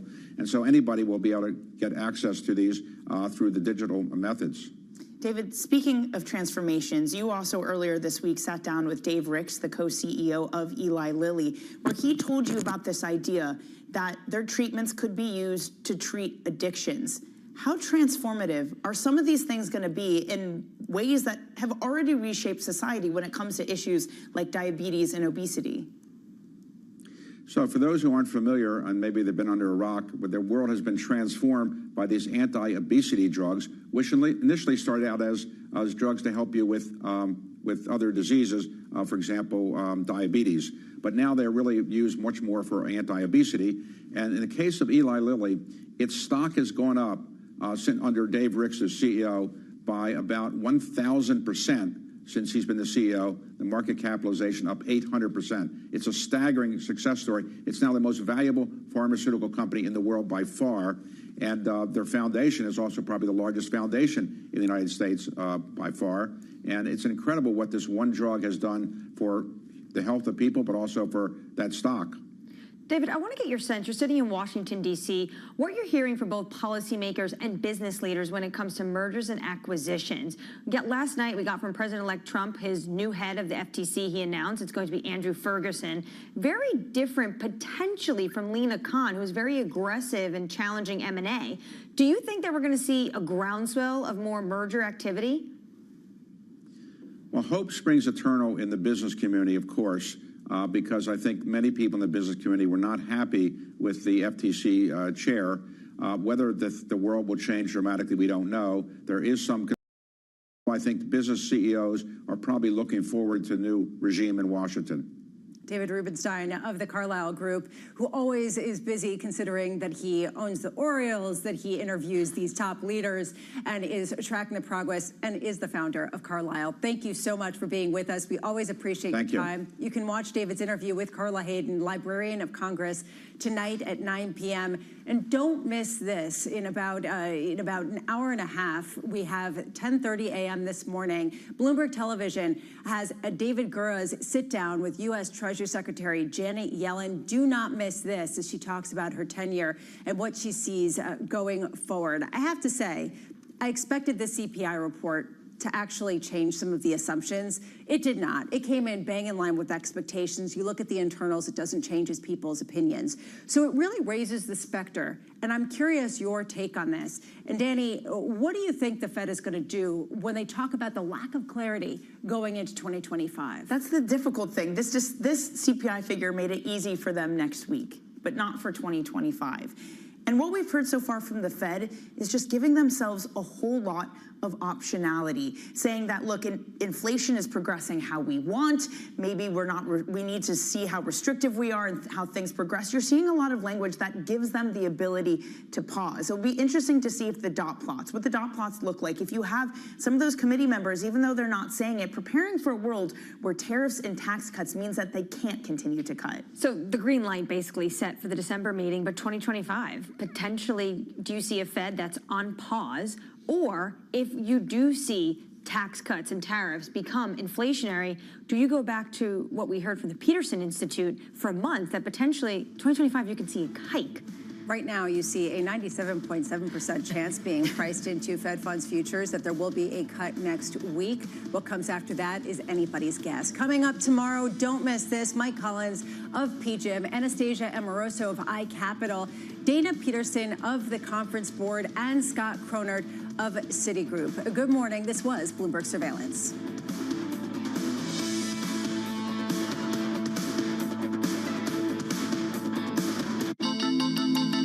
Countdown is on. Everything you need to get the edge at the end of the market day. Big tech earnings kick off later this afternoon. Gilead is coming out right now. We have take two numbers. Back to the markets, right? Our bread and butter. NVIDIA is one of the best stories in the tech space. That actually matters a whole lot more. It might shock some of your viewers. You're watching The Close. Get ahead of tomorrow's trading with The Close. Weekdays on Bloomberg. Context changes everything.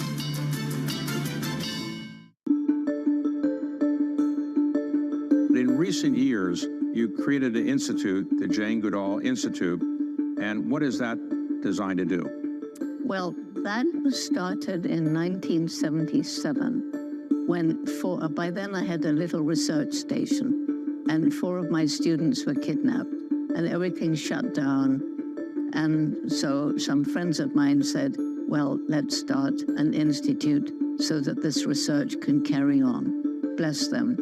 So that was 1977, and it was set up to study, conserve chimpanzees and other animals and educate. And it's developed since then. So it's, we've got 27 Jane Goodall Institutes around the world. And then I realized at some point that the African people living in and around chimpanzee habitats right across Africa were struggling to survive. There was crippling poverty. lack of health and education, moving deeper into the forest, being exposed to diseases like Ebola and HIV from the chimpanzees and vice versa. It hit me. If we don't help these people to find ways of making a living without destroying their environment, conservation won't work.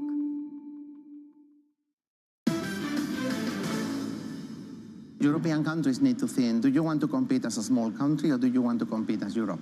I don't think they have a choice because the US and China have already started the race.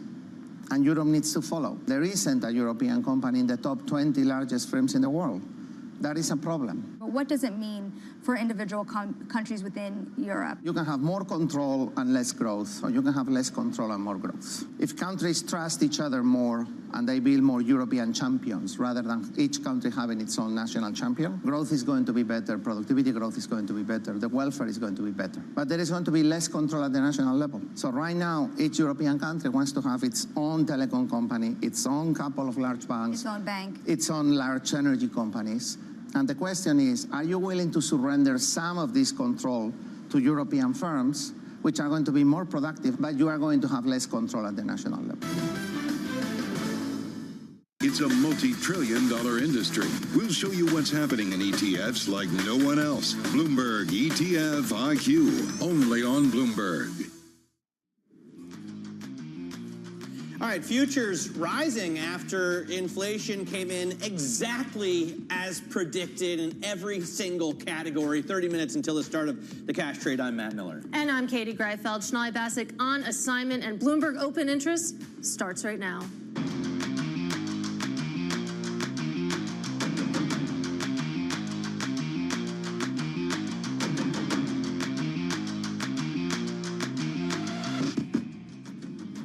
We expected it, and it happened. Core inflation rising again. It's the fourth straight month, firming up bets the Fed will cut rates at its next meeting. I don't know why that would make them want to cut rates. Anyway, Janet Yellen, the first woman to head the U.S. Treasury, sits down with Bloomberg's David Gura as she prepares to leave office. We'll bring you that exclusive interview at 10:30 a.m. Again, Janet Yellen at 10:30. And the fallout from that multi-million-dollar accounting error, or was it an error? It was done on purpose. But they found out someone was hiding shipping costs, and it's going to hurt profits, so the shares are down. Let's take a look at where markets are trading right now. In terms of futures, they actually picked up after inflation came in much higher than it should be, right? 3.3% was the core inflation year over year. That's a number that we want to have lower, and yet it looks like the market thinks that reinforces the chances the Fed is going to cut, at least from this reaction in NASDAQ to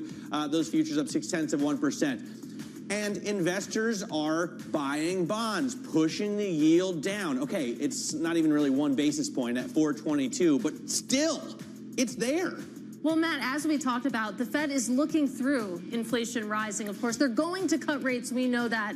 Inflation be damned. Let's talk about what's moving under the hood right now, because Matt mentioned Macy's, and we have to talk about it, reducing its profit outlook after concluding that investigation into an employee who hid millions of dollars in expenses that ultimately weighed on gross margin for the year. Shares down 11%, even though a lot of people were anticipating that we'd get bad news today.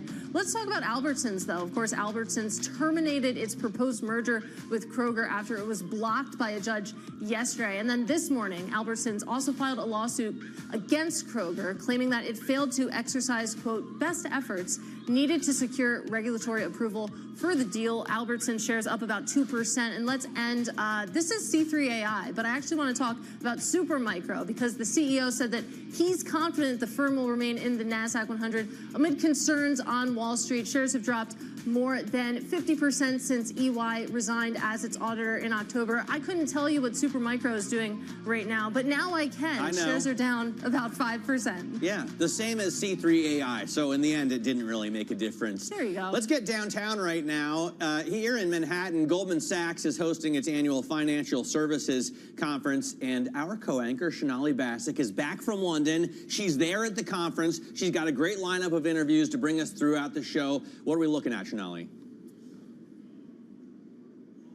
A few things. You know, there are more than 1,300 people that have been registered to this event downtown. It's a conference that Goldman holds every year. But remember, Matt, actually, when you look at the stock prices this year of the banking industry, of the big six banks, none have risen faster than Goldman Sachs, up almost 52% this year alone. On the heels of that big M&A comeback that investors are hoping for, we're going to talk to the CFO of Goldman Sachs and hear about how strong that pipeline really looks under the hood. We're also going to talk to the CEO of PJT Partners, where, of course, they are also working on big ticket deals and big ticket capital raises like that of Boeing. Mike Arrighetti will also be able to talk about that private credit outlook. Mark Nachman, also of Goldman Sachs, not just private credit, but Katie's favorite topic, ETFs, and seeing if they have some M&A ambitions on their mind. What's going to drive growth next year? We've seen this huge run up in the stocks already. Let's see if there's more where that came from. All right, really looking forward to that lineup. All of that coming up over the next 2 hours with Shonali. But let's get back to markets and what they're doing in reaction to that CPI print. Bang in line with estimates as Matt walked us through. Let's get the details now with Bloomberg International Economics and Policy Editor Mike McKee sitting to my left. So markets clearly like this. Talk us through the fact that inflation is actually rising a little bit right now and the Fed is going to cut rates. Well, as they say, the devil is in the details.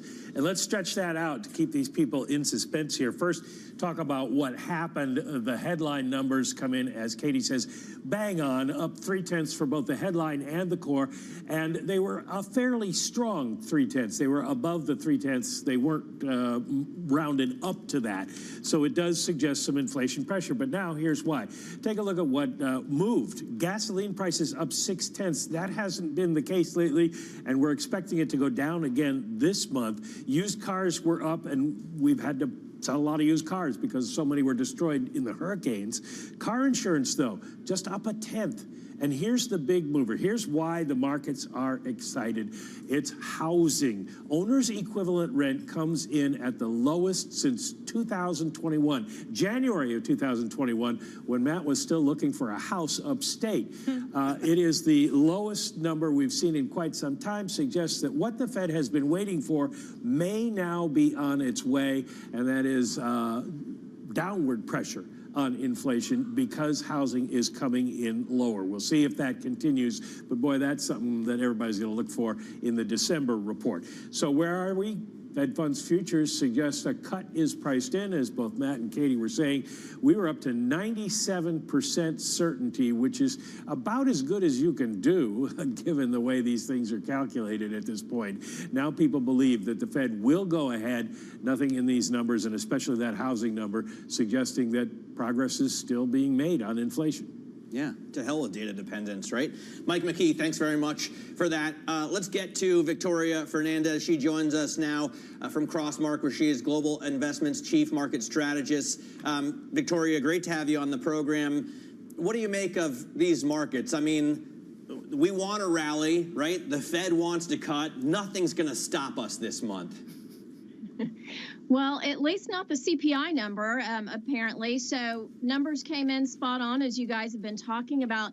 I do think Mike's right when he talks about the devil being in the details. Yes, the rent component's coming down, but as he mentioned, there's other elements that have been negative that are now going positive again. So it's really a give and take. Food was up, apparel was up, which was negative before, used cars is up, food away from home. All of these elements that have been kind of volatile were moving higher. I didn't see what the super core number is, but you look last month and we saw that up almost 4.7, 4.8%. So inflation is still there.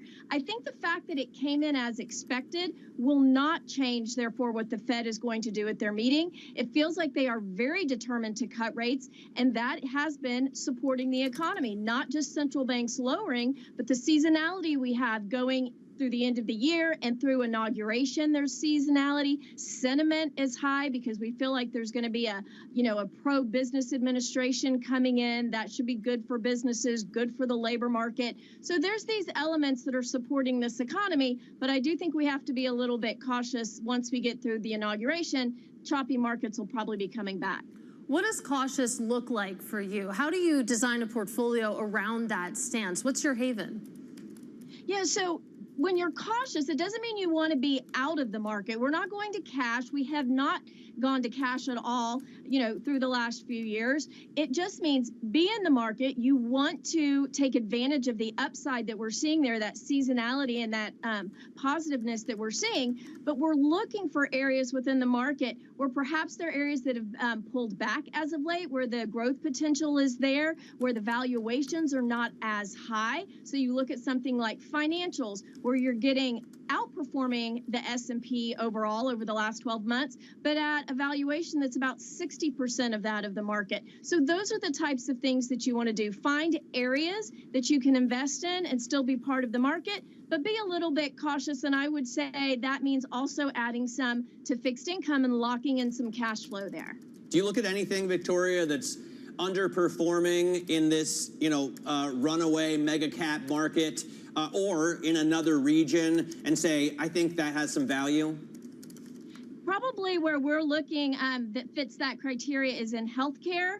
I know we've had Lilly talk about their buybacks and their dividends, and so that had a little bit of a bump. But you look at a name like Cigna, especially over the last week, where a lot of the healthcare stocks, because of the very unfortunate incident with United Healthcare, they've all taken quite a bit of a hit. I think Cigna was down 5-6% this morning. Those are an area where you have a company that has a strong balance sheet. They've had good earnings. They're not exposed to some of the regulatory elements with Medicare and Medicaid, and yet they're doing really well. And so that's a name in the healthcare space that we like. So look for something like that. That would be a downtrodden sector I think you could find some value in. All right, Victoria, really appreciate you taking the time this morning. That is Victoria Fernandez of Crossmark Global Investments. And we do want to bring you some breaking news. This from The Information, reporting that Apple is working with Broadcom to build an AI chip for its products. That chip could be ready for production by 2026. That is according to that report, again, coming from The Information. You see the reaction in shares right now. Apple moving a little bit higher, but the real action is in Broadcom. Shares up about 4.8%. Of course, this would absolutely be a win for Broadcom. And bringing back to that headline, this coming from The Information, that Apple working on that AI chip with Broadcom, Matt. Yeah, fascinating stuff. Obviously, Apple at almost $4 trillion, right? It's $3.7 trillion, a much bigger company than Broadcom, which is worth a little more than $800 billion right now. But that could change, obviously, NVIDIA style, if they come out with a chip that rivals the Hopper or the Blackwell and is able to sell in scale. I think probably a relatively difficult proposition, but we'll see, they say, by 2026. In terms of the markets right now, we see a rally in futures, and after the inflation number came out, it just went straight up. Yeah. So it was already positive, and yesterday was a down day, but... And the day before. We've had a really rough start to this week. Still over 6,000 on the S&P 500, know, right? We fell to 6,034, I think, yesterday at the close. After 28%, though, year to date, I'm feeling a little greedy here. So to see two down days, it's definitely not what we're used to. As you can see right now, that is set to break, though. The S&P 500 up about 0.5% pre-market. Big tech back in charge. Have to imagine that this reporting from The Information will help lift the index when you think about Apple and Broadcom both moving higher. The NASDAQ 100 up about 0.8%. The small caps, too, they've been underwater this week, but seeing a little bit of relief this morning. The Russell 2000 up about 0.7%, and we have a pretty good explanation for that. Rates coming down, the small stocks go up, and that's the playbook this morning. Yeah, and you have some good news outside of that, some buyback news from Mondelez, right, to the tune of $9 billion. You have, I think, good news for Tesla that GM is pulling out, and that's good news for GM as well, of Cruise. Coming up, we're going to head to the Goldman Sachs Financial Services Conference with Dennis Coleman.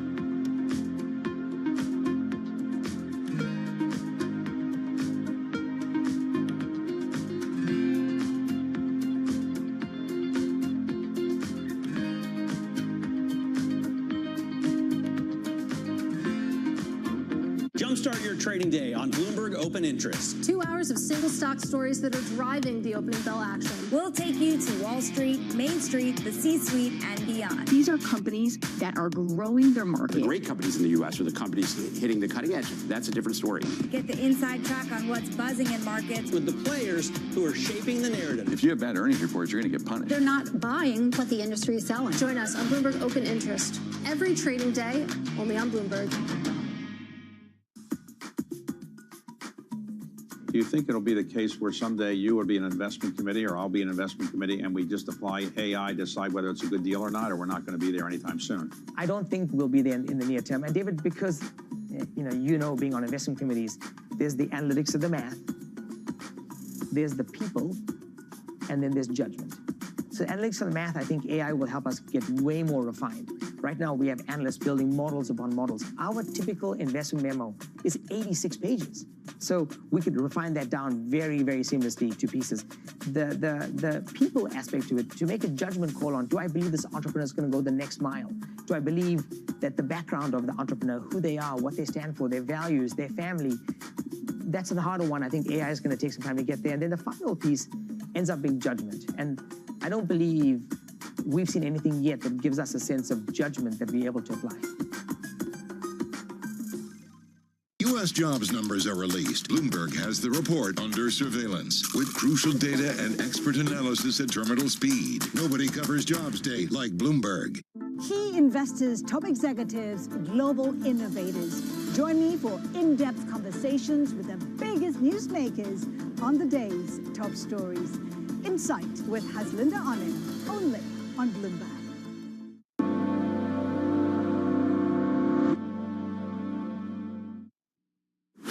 Today, Janet Yellen, the first woman to head the U.S. Treasury, sits down for an exclusive interview with Bloomberg's David Gura as she prepares to leave office. Tune in today at 10:30 Eastern Time, only on Bloomberg.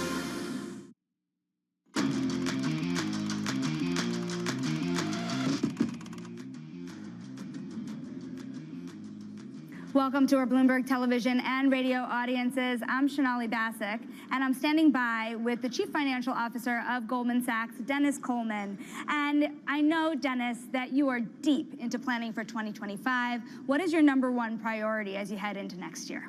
Well, first, Shonali, let me just say welcome to the Goldman Sachs Financials Conference. It is our 35th annual. We have over 100 issuers here, as many as 1,400 other guests interested in the financial sector. So a really big event, and we're really happy to have Bloomberg here with us today. In terms of our priorities, as we head into 2025, given our outlook and given our two world-class interconnected businesses, we are really optimistic on the prospect to continue to drive growth for our clients and for Goldman Sachs. And so my #1 priority is making sure that all the people of Goldman Sachs are front-footed and focused on clients. We can serve them as best we can heading into 2025. Many of the other things should take care of themselves. Front-footed and ready to go. You know, if you take a look at the market reaction, you see so many investors betting on investment bank stocks, Goldman benefiting more than any of the big 6 banks out there. Your stock is up more than 52% this year. What does that mean in terms of what investors should expect for next year? Is that runoff justified? Is there more to come?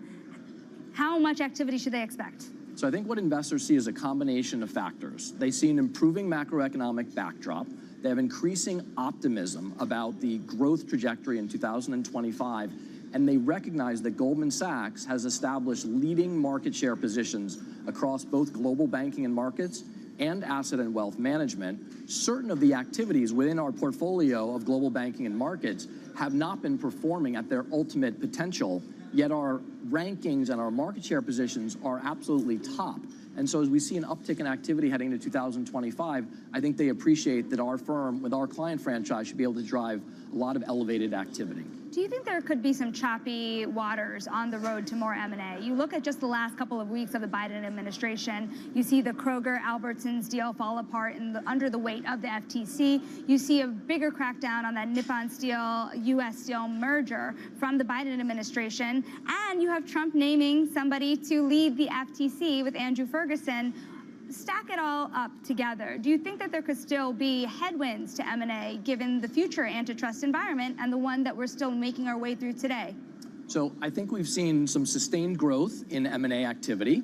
moving towards sort of the average levels of activity over the last 10 years, there have been a number of headwinds to the unlocking of the ultimate quantum of M&A activity over the course of the last year.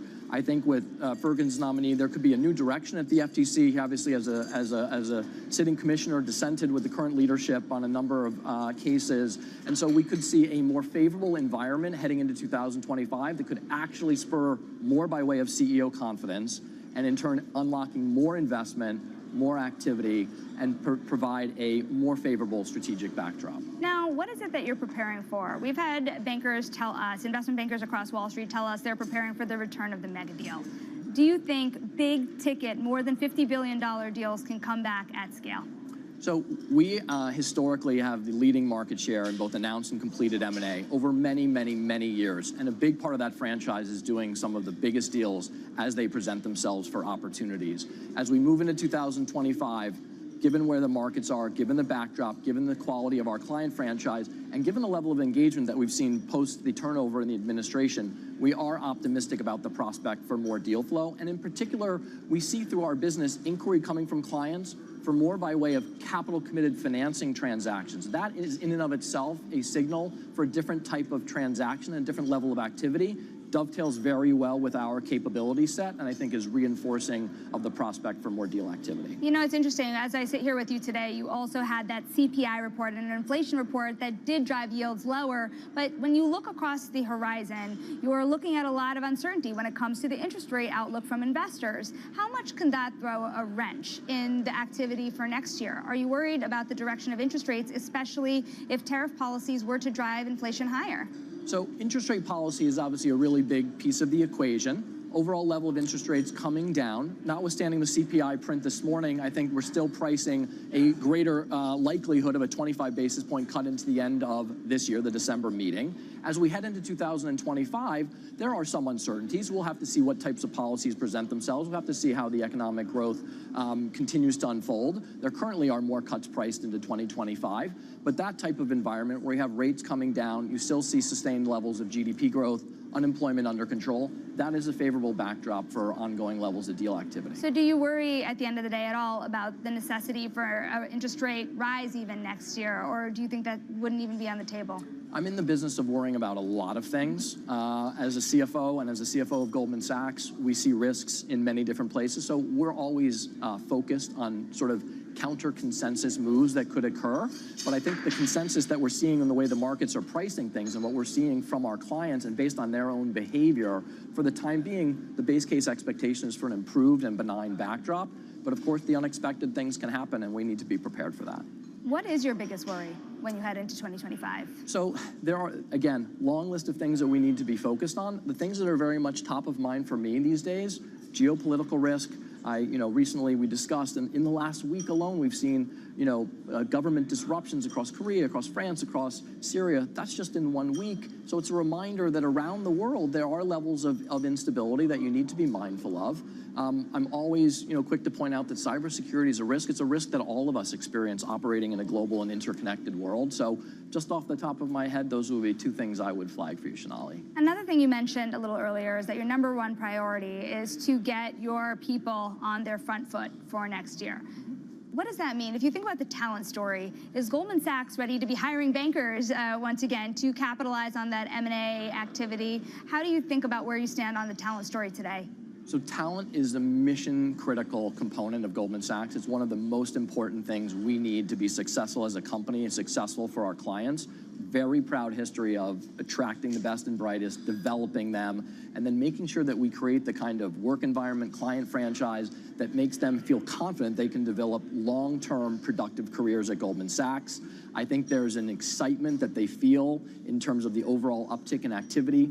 These are professionals at the top of their game, and they want to be involved in some of the most impactful and consequential, developments that occur across the global capital markets. I think they recognize that being part of our platform is a really special opportunity for them to realize their potential and serve their clients as best as they possibly can. Does that mean it's kind of like a now hiring sign for Goldman Sachs, or do you feel like you have what you need to get the job done for next year? Fair question. So we're always focused on ensuring that we have the absolute best people in almost every sort of subsegment of our business. We feel really good about the team we have at Goldman Sachs. We feel really good about the depth of the team that we have at Goldman Sachs. In many respects, Goldman Sachs is the talent factory. And I've been at the firm almost 30 years, and we develop really highly talented professionals. At some point, they leave the firm, and then there's another professional that steps right into the shoes and carries on the strength of our franchise in a really positive fashion. A little earlier, we were talking about how Goldman stock has risen well over 50% this year already. What's going to drive the next 50%? Because you think about those drivers for your stock. Is it the M&A story? Is it that push into asset and wealth? What should investors be hanging their hat on? So our story at this point is pretty simple. We have two world-class businesses, both of which are positioned to grow into 2025. On the global banking and market side, the piece of the puzzle that we could see incremental growth unlocked would be through ongoing capital markets activity, and particularly capital markets activity that is connected to strategic activity. So less by way of plain vanilla or refinancing activity if you think about the debt markets, and more change of control or deal-related activity, which is something we're particularly good at doing for clients. We can see more of that activity. That will propel growth across that segment. We have a global broad and deep FICC and equities business, leading positions in the equities business, number one, top 3 in FICC, covering the whole globe across products. That remains an attractive opportunity set for us. And the big growth engine for the firm sits within asset and wealth management, where we've communicated publicly we expect to drive top-line revenue growth, high single digits, across the durable revenue streams of management fees, private banking, and lending. And our optimism for that is unchanged, and we continue to drive margin improvement towards our mid-20s targets and unlock better returns. How much will lighter regulation make a difference for you, with the expectation that things would be lighter under a Trump administration? Should we have lighter regulation, which I think is our expectation? I think it's the expectation of the markets. That can just reduce sand in the gears of activity across industries, across the globe, give people more confidence that they can actually go out and try to affect strategic change that they need to grow their business. That should catalyze more activity across our franchise.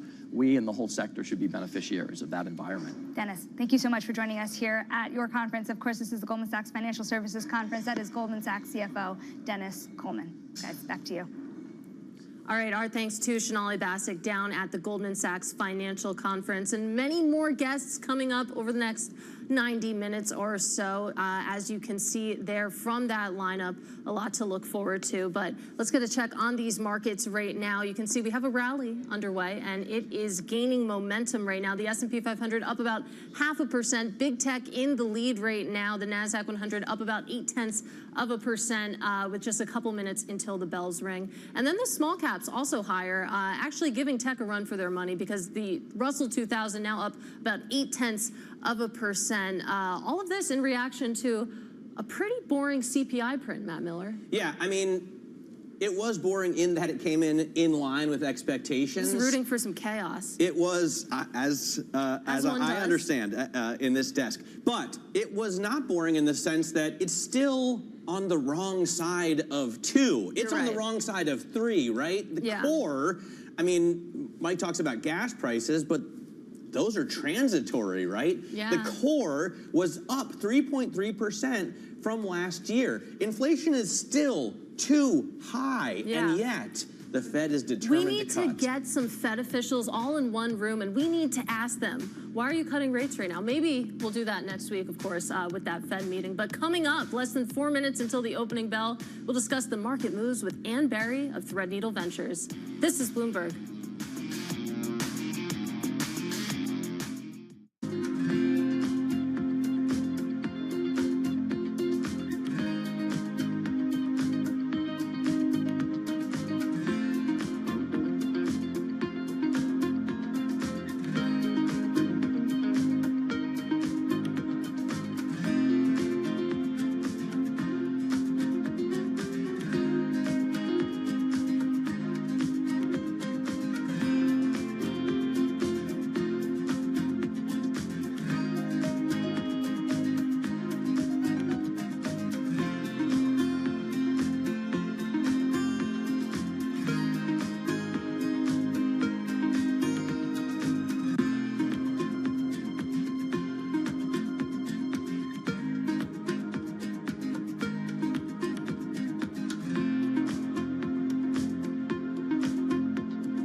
how do we reach down to the 18 to 35-year-old market? How do we bring these kids, these influencers, this new generation of people interested in the game of golf? There's 738 million people in the world who are interested in the game of golf. Don't play the game of golf, but interested. There's about 60 million golfers. So we have another 670-odd million people we can go figure out how to get them interested, not just in live, but in the game of golf. And so we sit down and you talk about this internally with your production team, you talk about with your marketing people. When you look at our audience base today, that we have like about just around 50% of our ticket sales are 45 years and old and younger. Following the PGA Tour, it's the oldest aging demographic in sport. It's 67 and a half. So in a matter of a year and a half, basically, we've pulled that 67 and a half down to 45 because of our product, because of the entertainment side. There are places around the world where 32% of our ticket sales are women. So they're coming to an event that they feel inclusive with. Right? So all of a sudden, we're seeing these data points coming out going, my gosh, why haven't, we're owning this space.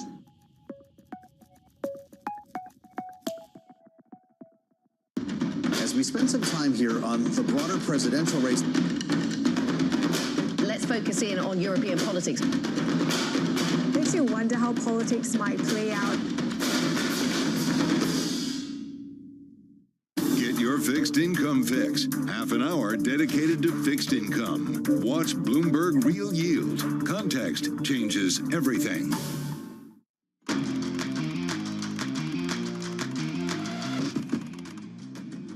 All right, we are less than 30 seconds away from the start of trading. It is exciting. This is Bloomberg Open Interest. I'm Matt Miller. Futures are higher after it feels like the market's been falling for forever, right? 2 days in a row down. Now we're up 0.5% on futures, up almost 1% on NASDAQ futures, and Russell 2000 futures are rallying as well. So you hear the opening bells.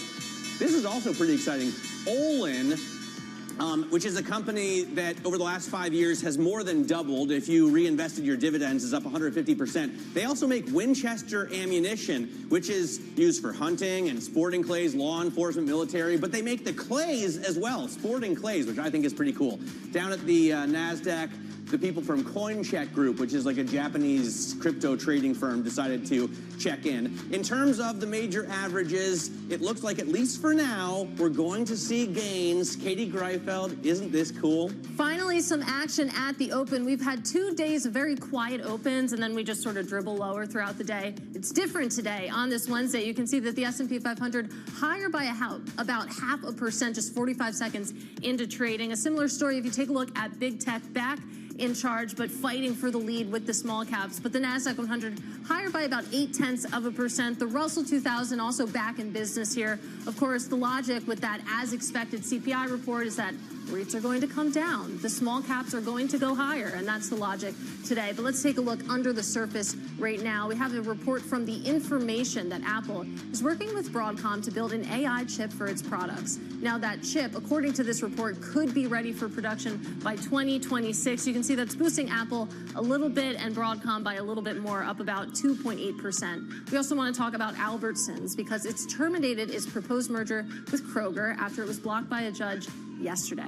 Albertsons also filed a lawsuit against Kroger, claiming that it failed to exercise best efforts needed to secure regulatory approval for the deal. You can see the reaction in shares right now. Albertsons a little bit higher, Kroger a little bit lower right now, Matt. Yeah, I think that's a pretty fascinating story, right? Albertsons gets $600 million breakup fee. I assume that they get that, but they're suing for billions more, and they're saying that Kroger, I guess, purposely didn't work with regulators. Sounds like it. Scuttled that deal. All right, Macy's is also a story that we're watching, cutting its profit outlook after an employee intentionally hid over $100 million in delivery expenses. That's going to weigh on full-year margins and earnings per share to the tune of like $80 million.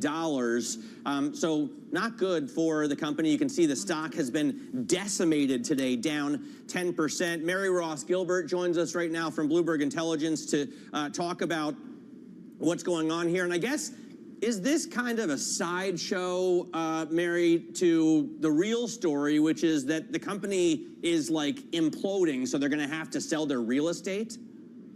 The company is not imploding. In fact, now that this is being put behind them, you know, they've gone ahead, they've made adjustments to their financial controls, they've improved it.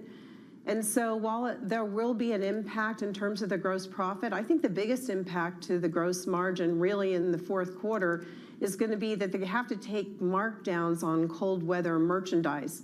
But other than that, if you look at the sales trends, they actually improved or raised their guidance for comp sales on a 13-week basis to be down 1% to potentially up 1%. So we think that's more positive. And I think if you look at the more go-forward story, we're seeing some green shoots there. Their first 50 stores that they've remodeled, they posted their third quarter of comp sales increases. They were up 1.9%. So there were actually a lot of green shoots in the quarter. It does not seem terribly exciting, Mary, I'm going to say. And we talked to, you know, people, the few people that were there Black Friday at the Herald Square store. You would expect like doorbusters, but it wasn't the case. The brick and mortar retail business seems sincerely under pressure from online retail. And in my experience, when a company decides it's time to start selling its real estate, or when activist investors put pressure on it to do so, that's like a death knell. You're really optimistic on this? Well, let me clarify some things. So with regard to the activism, and of course there's been a slew of activism with this company. In the latest overture, which this would not be in the form of an acquisition, they're proposing that the company form a propco, as you pointed out. What they would do is basically take the real estate, which we value around $8 billion. This activist group, which is Barrington, led by Barrington Capital, and also Tor Equities, they value it as much as, or as high as $9 billion, as low as $5 billion. And they would put it into a separate entity, but what they're gonna do is then raise the rents to market rates to the retail business. What that does is it takes their profitability down in half. And when you look at their CapEx plan, and this is one of the other things they're proposing, is it should be as low as Dillard's. But really, you can't look at Dillard's for a number of reasons. We could talk about that more, but there's probably not time for that. So we think that some of the proposals here don't make sense. And when they're proposing to take the luxury units and monetizing those, essentially an outright sale, we think maybe it makes sense to create a tracking stock and spin off a minority stake in the luxury units. And this provides more transparency and also improves the valuation of the overall operations. But we think creating a propco on the real estate is not something you can really do for department stores.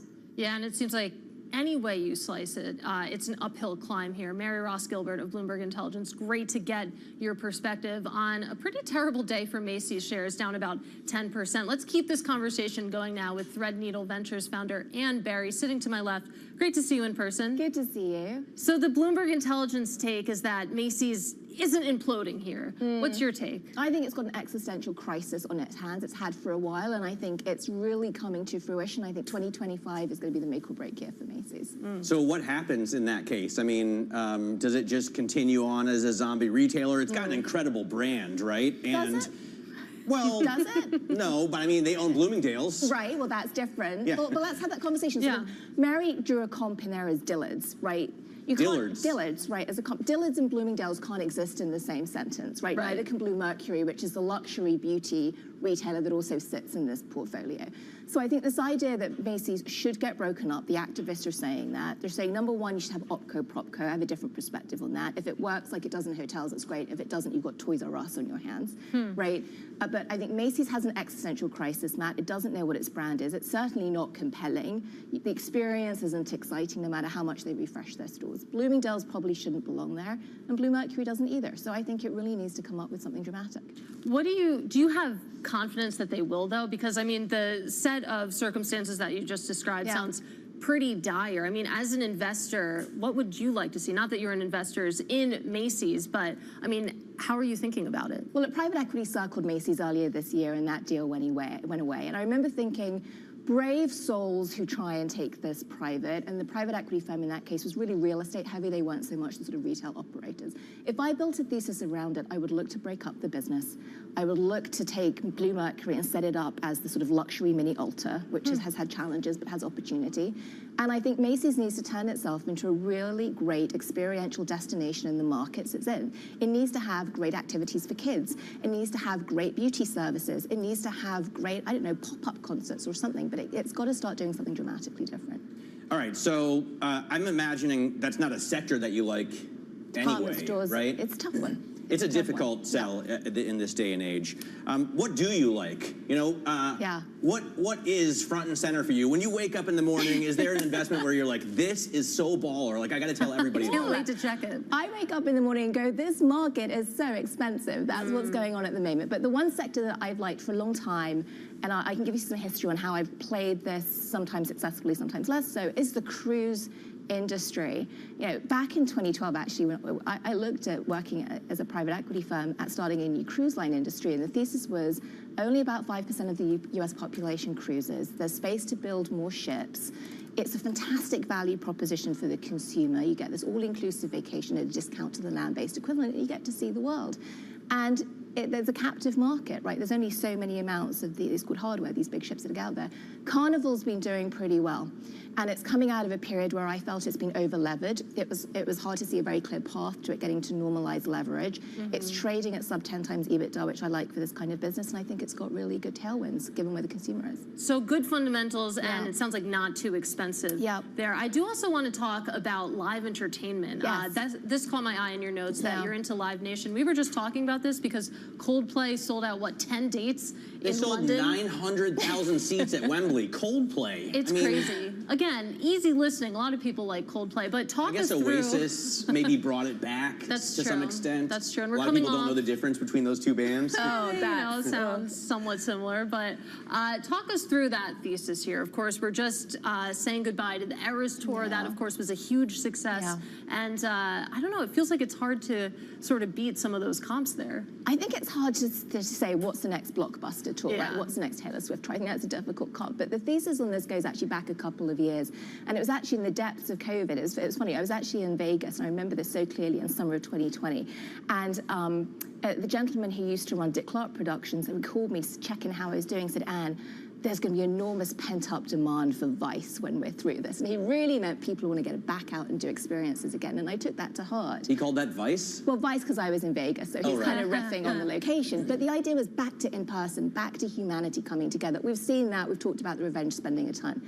But I think that continues. I think as the world gets more and more digital, the world is also going to get more and more in person on the other side of it. And I think Live Nation, I went into that about 40% up at this point, was really a play on music. I've done this in other music venues and music festivals.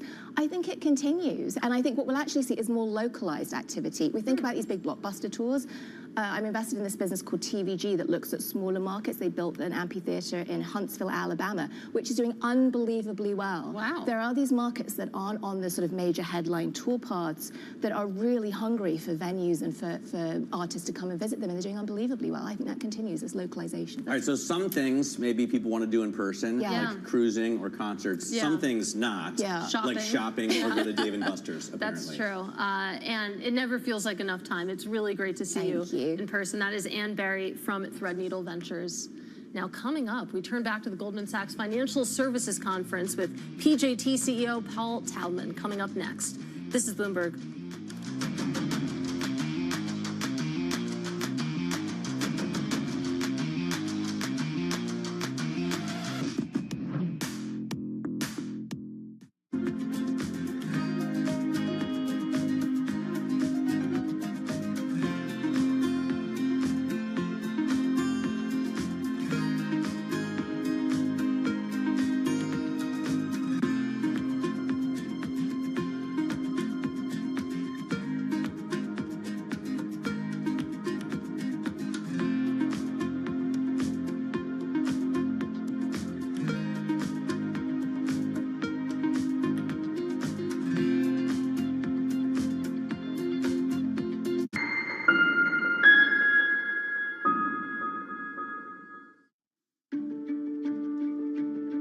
Because I think one of the dirty little secrets of credit is that the businesses generally don't pay you back, right? The markets pay you back, M&A pays you back.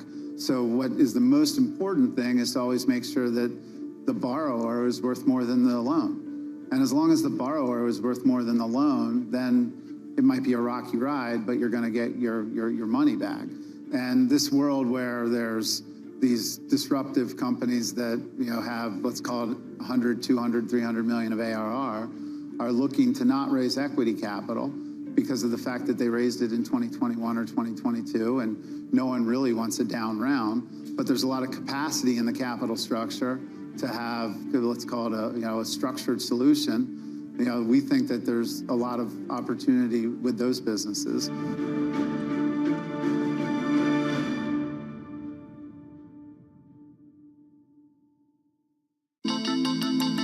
Countdown is on. Everything you need to get the edge at the end of the market day. Big tech earnings kick off later this afternoon. Gilead is coming out right now. We have take two numbers. Back to the markets, right? Our bread and butter. NVIDIA is one of the best stories in the tech space. That actually matters a whole lot more. It might shock some of your viewers. You're watching The Close. Get ahead of tomorrow's trading with The Close. Weekdays on Bloomberg. Context changes everything. It's a multi-trillion-dollar industry. We'll show you what's happening in ETFs like no one else. Bloomberg ETF IQ, only on Bloomberg. Good morning. This is Bloomberg Surveillance. Welcome back to the opening trade. This is Bloomberg Technology. This is the Asia trade. You're watching The Close. Welcome to Balance of Power. This is Bloomberg. It's the world's second largest economy with a growing influence in global affairs. But geopolitical uncertainties, deflationary pressures, and questions about foreign investment linger. Bloomberg, the China Show, brings you the unmatched expertise you need to keep track of breaking news, in-depth market analysis, and the most influential newsmakers in and around China. Bloomberg, the China Show. Weekdays around the world, right here on Bloomberg. Context changes everything.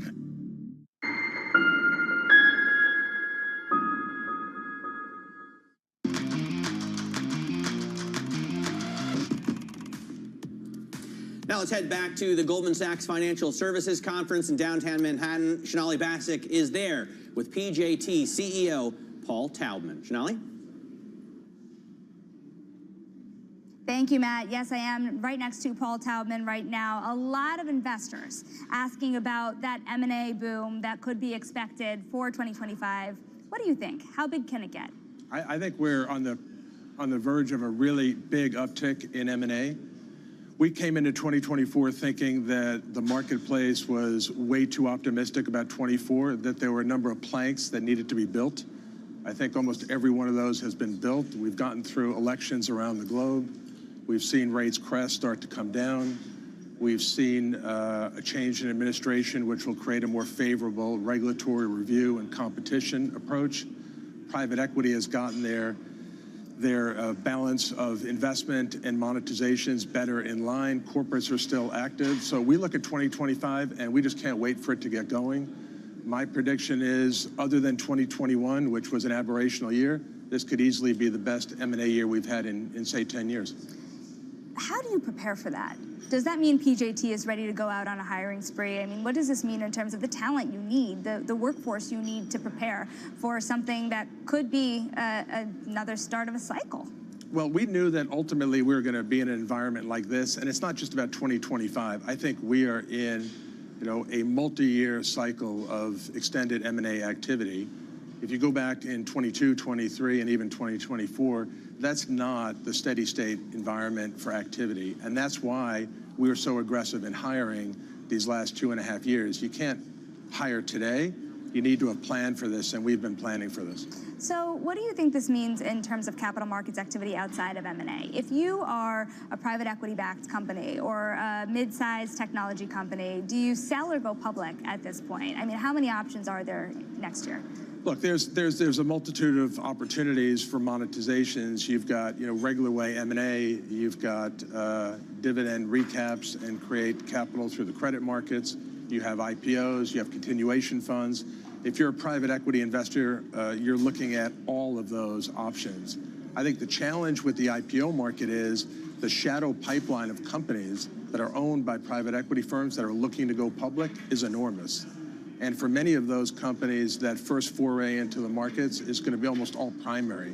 And that means that there's very little capital return for the private equity firm, and it's a multi-year process to monetize their stake. So I think the preferred alternative is going to continue to be sales of companies or continuation vehicles. It's interesting because if you went back a couple of years ago, you would have most investors looking at PJT and saying it's mostly an M&A boutique investment bank. But then you do things like a large-scale capital raise for Boeing, which of course PJT was an advisor on. What does this mean about your ambitions in capital markets outside of M&A? Well, we are a capital-light advisory firm. It's all about intellectual capital. It's not about financial capital. Rule number one, if you build a firm around intellectual capital, make absolutely sure that you have more intellectual capital than anyone else. And that means you need to have presence around the globe. It means you need to think about advice in the broadest possible ways. So from the earliest days in our firm, we've thought about having the most sophisticated debt capital markets advice, equity capital markets advice, strategic investor relations, activist defense, geopolitical advice. And we've always thought about delivering the most sophisticated advice to the most sophisticated clients, and you can't do that if you don't have those capital markets insights. So we've spent a lot of time building that out. So, Paul, I now want to turn to the big topic of next year, which is, of course, Trump 2.0. When you think about what might change, what are you talking to clients about? What's most on their minds about the future policies of the next administration? Well, I'm not even sure where to start, so we can talk about tariffs. So there's what has been threatened, there's what may be negotiated away, and there's what may ultimately be implemented. I think in many respects, this administration is going to be highly strategic in their use of tariffs, and I think it's too soon to tell. But one thing is clear, companies that don't have exposure to the United States want to have more exposure to the United States. If you look at European companies, 10 or 15 years ago, 15% of their assets were in the US. That number has grown to 30. It's almost doubled. You're going to see a continuation in that trend. That's number one. Number two, clearly less regulation, more pro-business environment. I think that's going to facilitate more confidence, more investment. You see it reflected in the stock market. You see it reflected in CEO and boardroom confidence. That's going to beget more activity. And then on competition, the reality is that in Trump 1 and in Biden 1, you had similar number of transactions that ultimately were blocked. The difference is that the Trump administration took a much more forward-leaning, let's negotiate behavioral remedies, let's see if we can figure out the deals that we really want to block and let the others move forward. Since that time, the time between announcement and close has increased 50%. That's chilled M&A. I think you're going to see, with the exception of a focus on retail and on tech, you're going to see a much more favorable competition environment. Well, that's what I was going to ask also, because you saw the Kroger-Albertsons deal get blocked. Pretend I'm a client and you're advising me and you were to tell me, well, okay, your deal would not make it through. What kinds of deals do you think those are? Look, clearly there are real concerns with big tech. I think the way this election was debated on issues, inflation is a real issue. Therefore, retail, where the consumers feel it, consolidation there is a big issue. So I think those two industries are going to continue to be in harm's way, big tech and retail, and you need to think about those industries differently. I think the second is vertical integration. There's always been concerns about vertical integration. I think those are going to persist. But what's going to be different in this administration is more behavioral remedies, more willingness to negotiate fixes to get deals approved. And I think you also have to get beyond the United States. You have to look in Europe. If you look at what's happened in the EU, look what's happened in the UK, their anti-competition approach has arguably harmed many of the European companies and chilled business activity in Europe.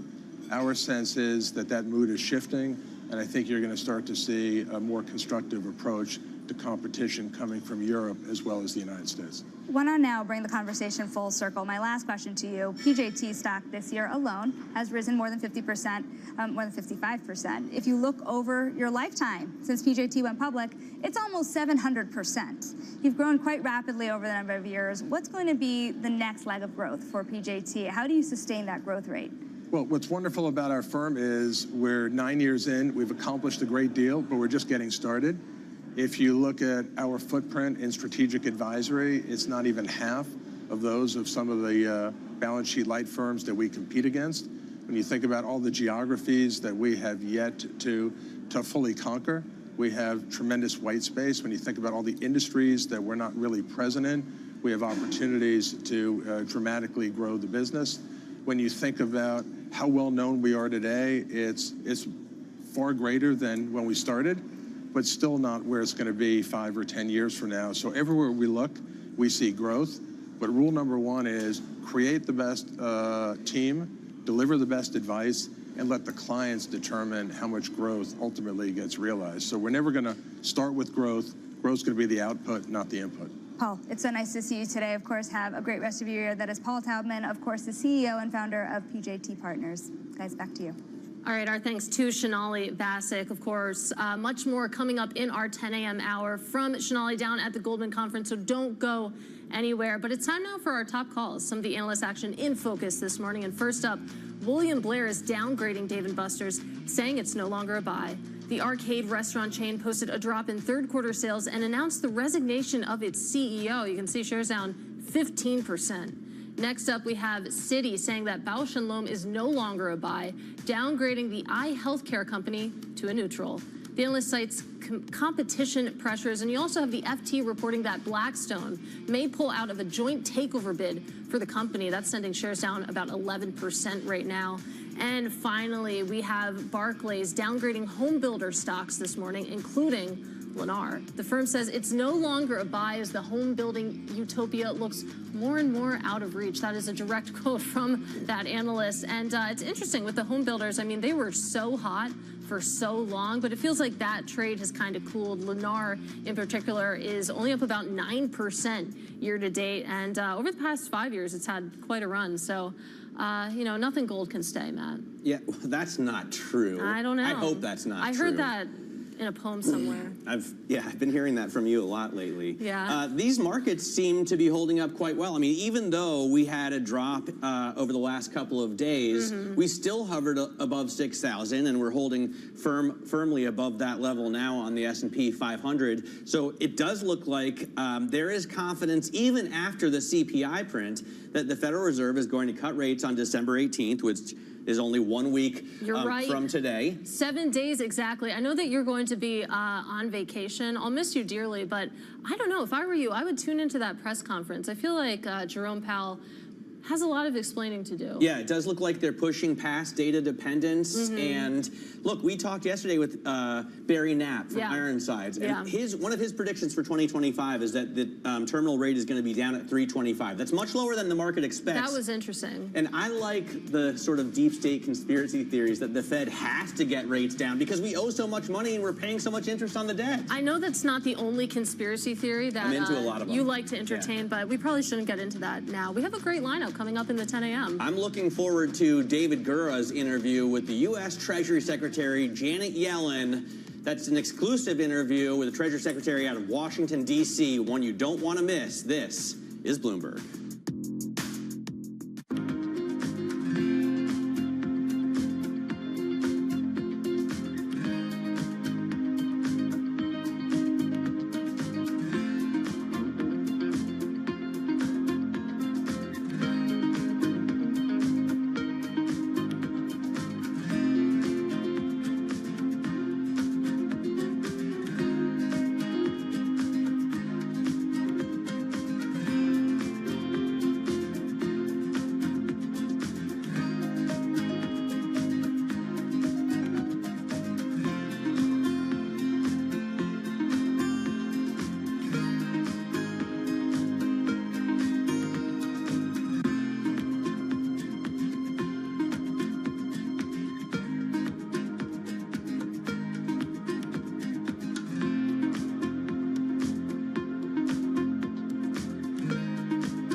DraftKings hit a milestone in the second quarter of 2024.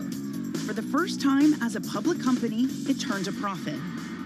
Is this a new era for DraftKings? There's an inflection from when you're cash flow negative and you're operating off of equity raises from the past to when you're self-funded and you're cash flow positive and able to control your destiny a lot more. You've had your first quarters of profitability now. Does that take pressure off? Does it increase pressure? I think it increases pressure. I mean, once you start making profits, people expect you to make more, and all of a sudden you're valued on a multiple of those profits as opposed to the theoretical what could be. So very important, I think. When you're cash flow negative, you've sold a vision of what the company should be working on, and you're very focused on working on that and delivering against that. When you've pivoted to profitability, the world of what you can work on is a little bit open, and there's a lot of different ideas, and it requires more focus than ever to make sure that you are prioritizing on the most important things that are going to deliver the most value. DraftKings' solid standing in a booming sector gives them the luxury to play the long game.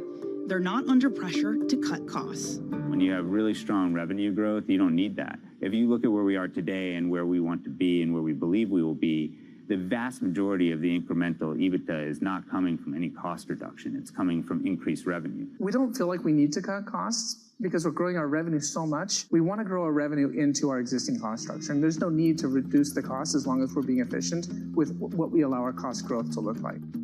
Middle East and Africa, vibrant resources and high-yield investment opportunities abound. Join me on Horizons Middle East and Africa for the stories, newsmakers, and insight from this exciting region. Now weekdays, only on Bloomberg.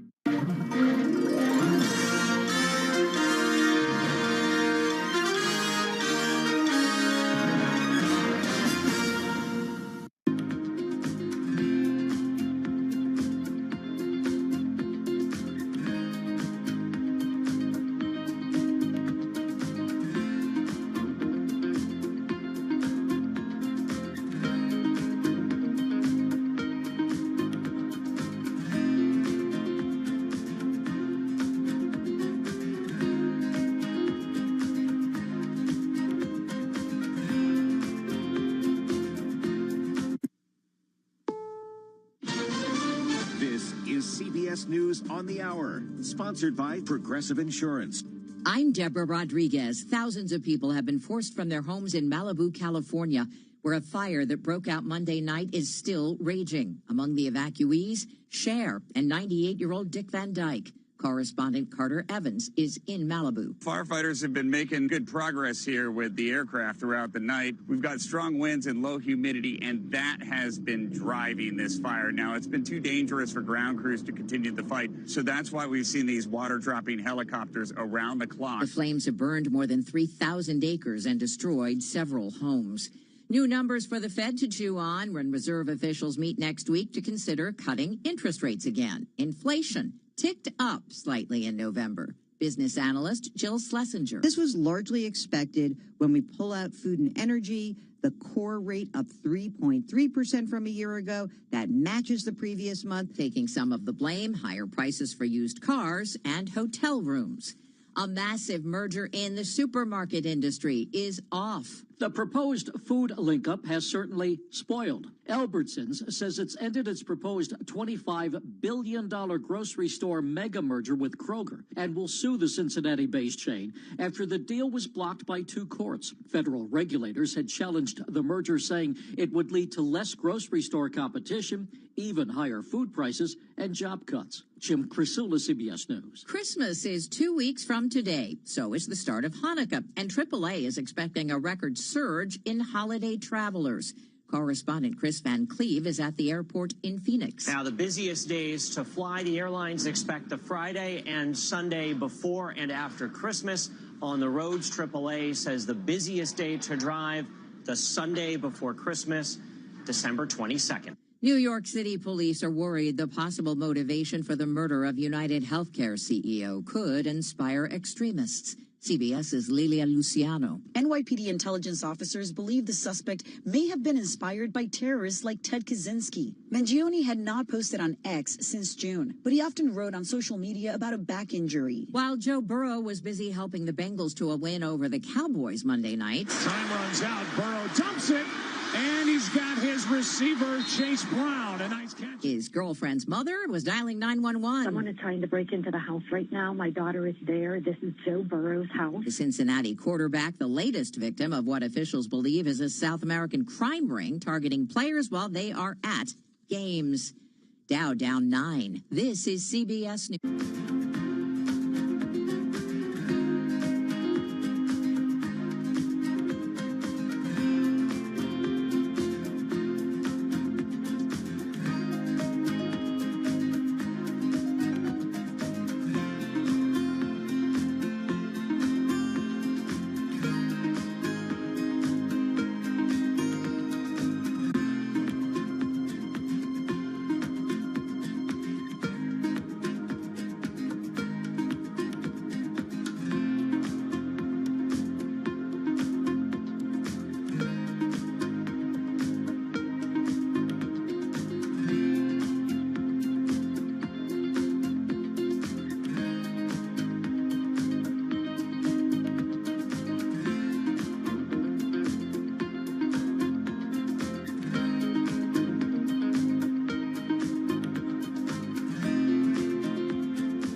Love.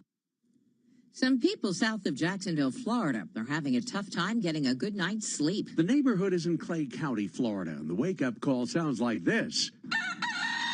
A rooster and its companion hen are causing a ruckus in this neighborhood. You're allowed to have hens in Clay County, but not roosters.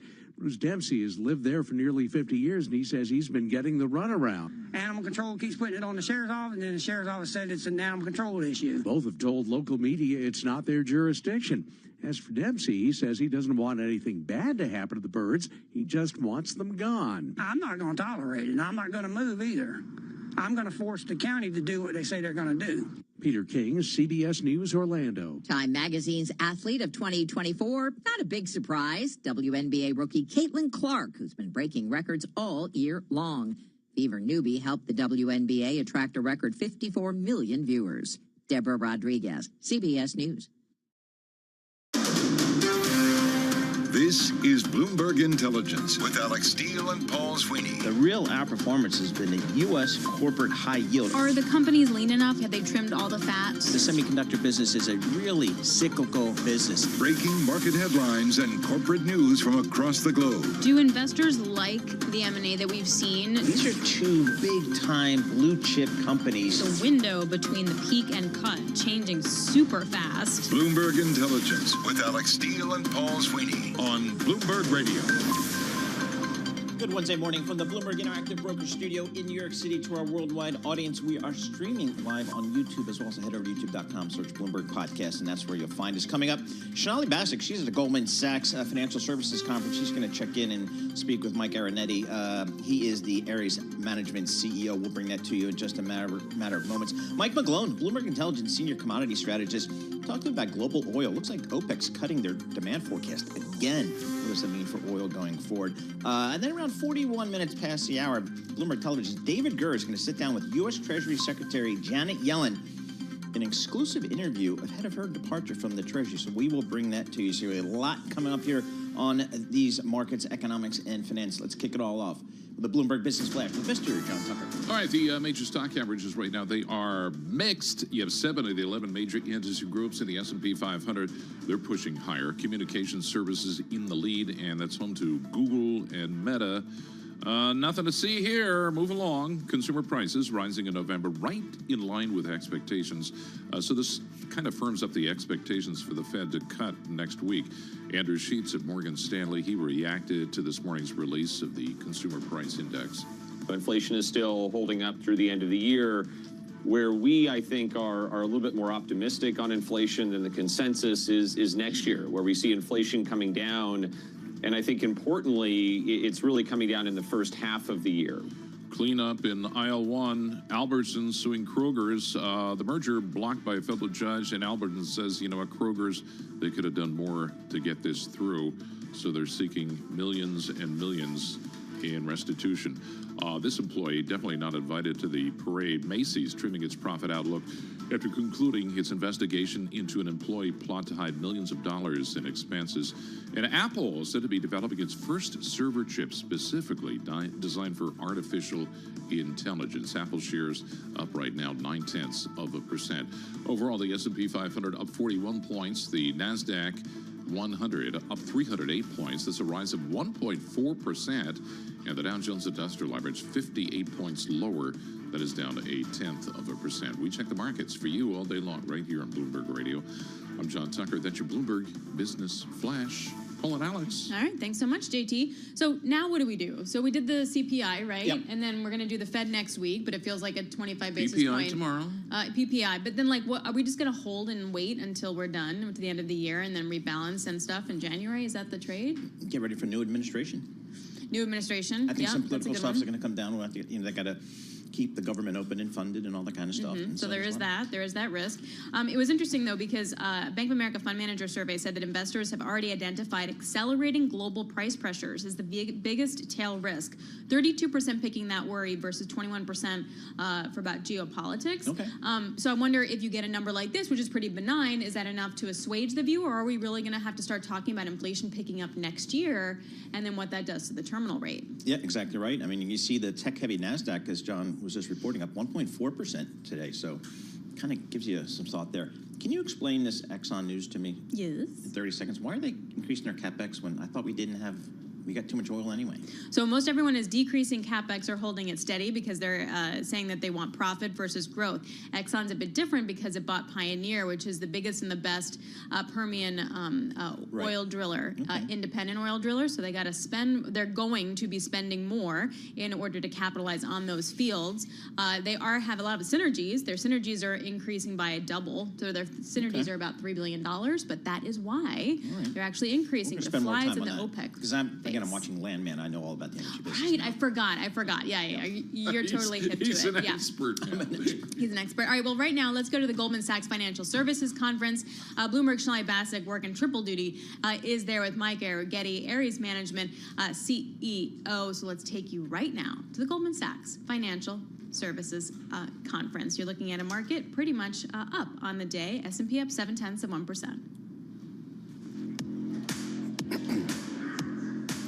I'm Shonali Bassick. I'm sitting here at the Goldman Sachs Financial Services Conference. Welcome to our Bloomberg television and radio audiences.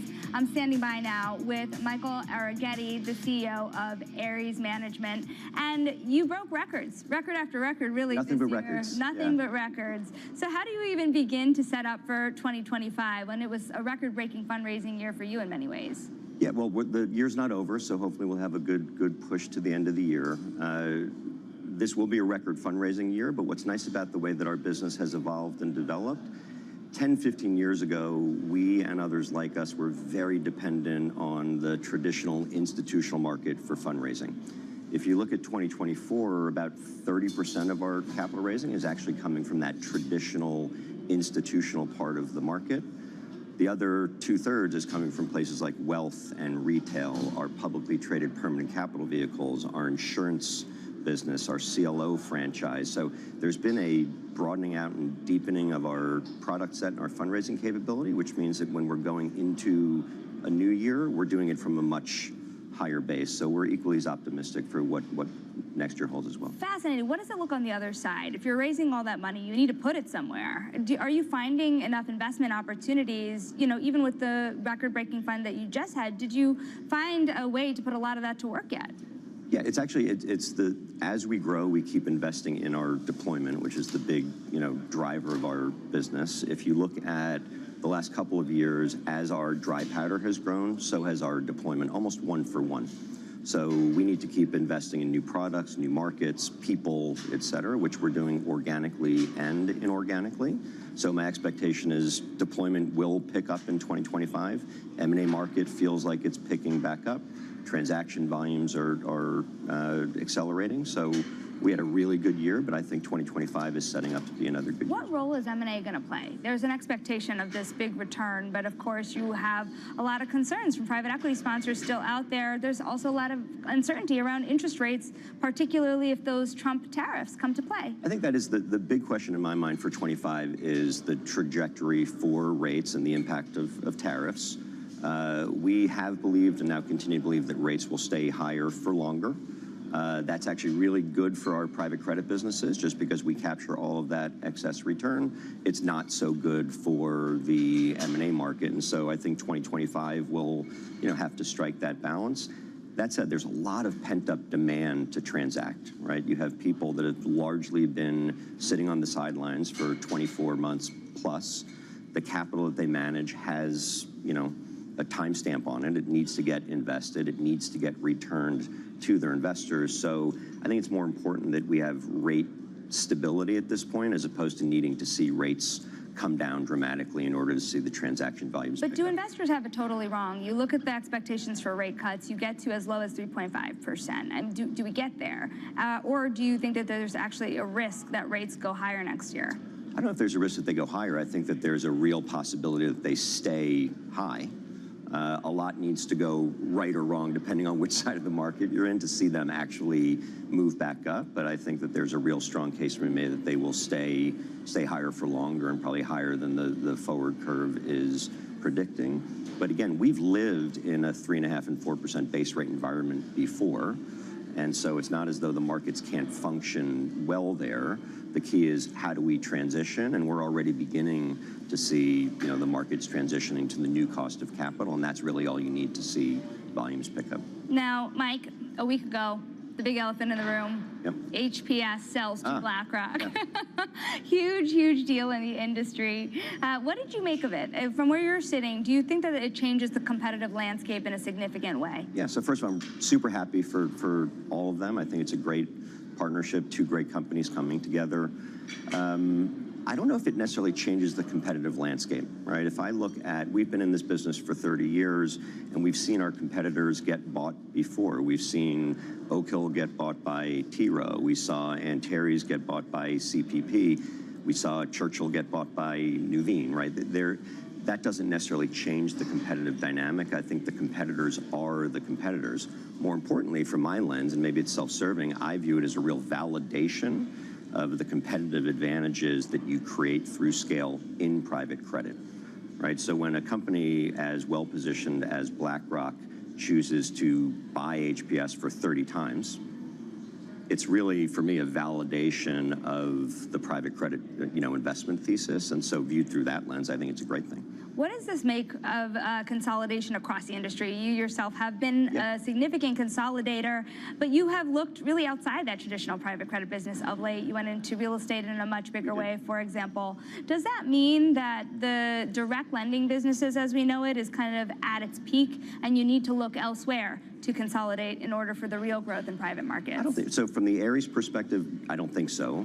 We are capturing a growing share of a growing market in the core corporate lending business, but we're also seeing the opening up of new markets, real estate lending, asset-based lending, infrastructure lending. We're globalizing the business, so we have a significant runway in Europe and Asia. So even if people believe that there's a maturation in the core U.S. direct lending business, that's really just a small fraction of the investable market, and we've already set ourselves up to grow in other parts of the world. I do think, though, that consolidation in asset management will continue.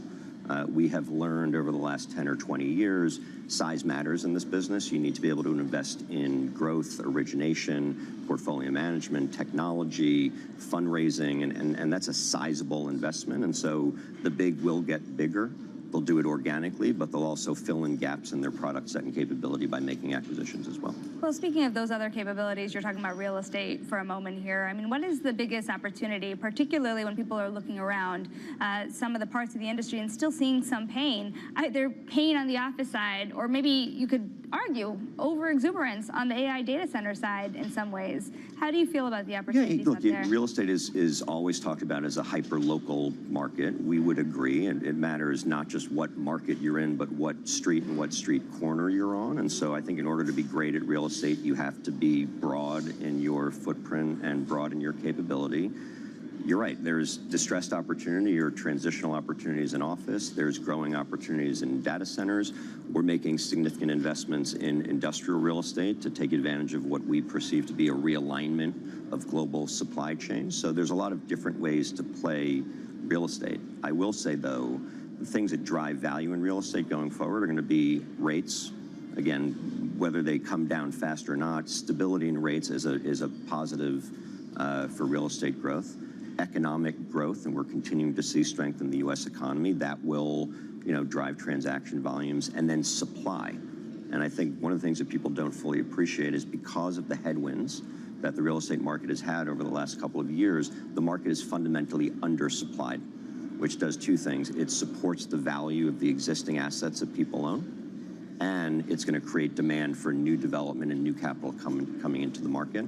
So you got to pick your spots, but I think generally when you view it through the lens of rates and supply, there's a tailwind going into 2025. I believe rates are staying higher for longer. Then you also said a potential distressed opportunity in real estate. How big is that distressed opportunity, and would you play in it? Would you want to invest in it? Yeah, we cover the waterfront in terms of our real estate positioning. Multifamily and industrial have been our two largest exposures, but we also play to an increasing extent in data centers, student housing, self-storage, so other growth markets. We've largely avoided office in the primary market. We have large pools of capital that are geared to invest in opportunistic real estate equity and opportunistic real estate debt. So what we've learned in past cycles is the way that distress plays out is sometimes it's a secondary market opportunity where you're buying good assets at good basis. Sometimes it's just a shift in the competitive dynamic in the primary market. So you have to be prepared for both, right? If banks who are overexposed to commercial real estate office don't sell those assets, that probably means they're going to be less competitive in the primary market. So you have to be prepared for either outcome. Mike, we're running out of time. We have to leave it there. Of course, a big setup for 2025. That is Mike Arrighetti of Ares Management. All right, that was Bloomberg's Sonali Basak speaking with Mike Arrighetti, Ares Management CEO. They're over there at the Goldman Sachs Financial Services Conference. Michael Arrighetti, Ares Capital Management, talking about the private credit business, and that's been just one of the extraordinary growth stories, I think, on global Wall Street over the last 10 to 15 years, the amount of capital going to private credit. And so Ares is well positioned there, as we heard. All right, let's get a little bit of a reset here on these markets. Let's head it over to John Tucker for a Bloomberg Business Flash. John. All right, Paul and Alex, the major stock averages, they are mixed right now. Benign inflation report, we got that this morning. And swaps traders firming up bets of a quarter-point interest rate cut at the Fed's meeting. That is next week. Among some of the individual movers, Walgreens Boots Alliance slipping, analysts questioning the probability of Sycamore Partners acquiring the pharmacy chain. You also have GameStop's shares on the move. That's climbing. The video game retailer posting a surprise profit. Right now, the S&P 500, 42 points higher. That is up 0.7%. We're at 6,077 on the index. Dow Jones Industrial Average down 27 points, and the NASDAQ 100 right now up 305 points. That is a rise of 1.4% as the two-year yield that falls down 2 basis points, 412, reacting to that inflation report this morning. You know, in the newsroom, we sit in a row. There's Michael Barr to my left, Courtney Donahoe to my left, immediate left, and there's me. There are those of us in the news, they refer to us as the Mod Squad. Okay. And so I have bad news. This is from the New York Post. Pete, Michael Cole, who played the character Pete in the Mod Squad. The cool guy, and they call me Pete. Yeah, exactly. The cool guy. No question. Because you're so cool, which we know. Yes. He's passed away at the age of 84. He lived a full and vibrant life. Good for him. So who's everyone else on the Mod Squad there? So you're Pete. I'm Pete. Well, there are only 2 other That's true, I guess. Courtney's a girl. So right, so that narrows it down. Julie. Okay. But they're still okay. Michael's Link. Yeah. So that's pretty cool. That's a good one. But they're all dead, so. Nice. You guys are kicking. I was the last one. Okay. On that note, Yes. Thanks for that. Good way to set us up. Malik Steele, Jen Tucker, Paul Sweeney. This is Bloomberg Intelligence Radio. We're bringing you all the top news in business, economics, and finance through our lens of our Bloomberg Intelligence folks. And we have a very, very, very special guest coming up in just a moment. We're going to have Secretary of the Treasury, Janet Yellen, speaking with Bloomberg's David Gura in an exclusive interview in just about 10 minutes' time. So do not turn that dial. You will want to tune in for that interview. In the meantime, I'm told that Bitcoin hit $100,000 again. Yes. Right? Yep. So it feels like there's only one person we can talk to about that. Sure. Mike McGlone. He is Bloomberg Intelligence Senior Commodity Strategist. Just touch on this one for me. Second time we did the 100K. Do you have your party hat now, or are you still like, I don't think this run's going to last for much longer in the short term? I'm definitely on the latter stage. I like to ask myself, what is $16.5 billion of Shiba Inu mean? And to me, the whole space is just showing massive fraud. I do know that Bitcoin's different. Yes, it's more digital gold, but we're seeing pretty massive, substantial speculative excesses in this space. And there's the key thing that really inspired my outlook today that Bitcoin 100,000 ceiling is probably somewhat kicking is the last time we talked about this, and Paul always likes to ask about earnings. And to me, that's the key thing that's going to happen in this space. I've seen this in commodities for decades. Is markets go up, you see all the inflows, and then the equity, the traditional RA people look themselves and say, yeah, what are the earnings? And there's no earnings in Bitcoin and cryptos. And I think now we've reached a pretty good plateau. It's a question is now it could go to still 150, but a first standard deviation move for next year means that Bitcoin could drop to 70, 60 easy. So I'm looking at right now, it's just getting kind of excessively expensive. So let's go to another commodity here, something that Alex likes to talk about, which is oil. OPEC making the deepest cut yet to their 2024 world oil demand forecast. Haven't we kind of known this? Yes, exactly. OPEC has it. It's the bias of the sell side, I guess. Yep. They're not really sell side, but they really are. They're finally figuring out the things that we enjoyed writing about years ago. When you have a spike in energy prices, you almost always get a decline in demand, particularly when you have a paradigm shift in the world going to EVs. And that's basically, you can't measure crude oil anymore without just knowing exactly what's going on in China. And I like to tilt over to that Chinese 10-year note today. Right now, the 10-year note yield in China is 1.84%. It's a great indication of severe deflationary forces in the second largest economy and the number one demand pull source of crude oil in the world. Now, they've been importing around 11 million barrels a day of crude oil for almost 4 years. It's starting to go down. That's a paradigm shift in crude oil. That's what the U.S. was importing around 2008 when we peaked, and now we're a net exporter with Canada around 6 million barrels a day. So OPEC is just catching up to the EIA and the IEA, but it's a known in the space now, Paul, that we see declining demand estimate revisions going lower and increasing supply estimate revisions, which means you probably have to have lower prices over time. Right now we're seeing a bounce, but crude oil's been pretty sold out on the year. But we've seen some animal spirits kind of surge a little bit over in China, for example. The government sending that they're going to embrace a, quote, moderately loose monetary policy next year, which is what they said back in 2008 when they unleashed that bazooka of stimulus. You also have Beijing talking about maybe letting the currency weaken. So just from a China demand perspective, I wonder if there is the possibility of stimulus coming to the rescue next year. Exactly. Alex, you named it. I love your yeah buts, and it's the key thing in this space right now. My husband does not. When you, yeah, well, it's one of my favorites. Yeah, but it means, obviously you've raised children. Mine are all adults now. But the key thing about it is you have to depend on the yeah buts for commodities to go higher. And the key to go higher. And the key number one yeah but is the U.S. stock market has to go up. Okay. Next, we have to have more cuts from OPEC. Next, we have to have more stimulus from China. The point is we're increasingly dependent on these sources, which are somewhat becoming more artificial now. And it's also the stimulus in the U.S. I mean, we're running 7% debt to deficits in this country. So that's my point about the whole space is it's dependent on things that's not organic normal demand, yet we have increasing supply. So I expect every day, every commodity trader knows that we're going to get stimulus out of China. And every time we see it, they're looking for rallies to sell. And that's what's going on, particularly with crude oil. And even copper is the number one now. Now, copper is a little more in the space of, in metals and everything going technology and replacing crude oil. So copper absolutely has to go up. And it's not. So to me, it's all like, okay, what changes this trajectory? And that's where I look at, well, maybe it's just a little bit too much optimism for the U.S. stock market is what I'm worried about most for next year. We haven't had a 10% correction there in over a year, which means rallies in commodities are more likely to be sold. 2025 commodities, what are you telling your clients to be on the lookout for? Well, the good news is we have reached some pretty low levels. The question is how much can they bounce? And I think the number one risk is U.S. stock market has a little bit of backup. I fully expect gold to continue outperforming. I like to point out this. For the year now, gold's up 31%, and the S&P 500 total return is only 29%. That is not good in a world of AI-driven stock market. Gold, the rock should not be beating the stock market, and I think that's going to continue.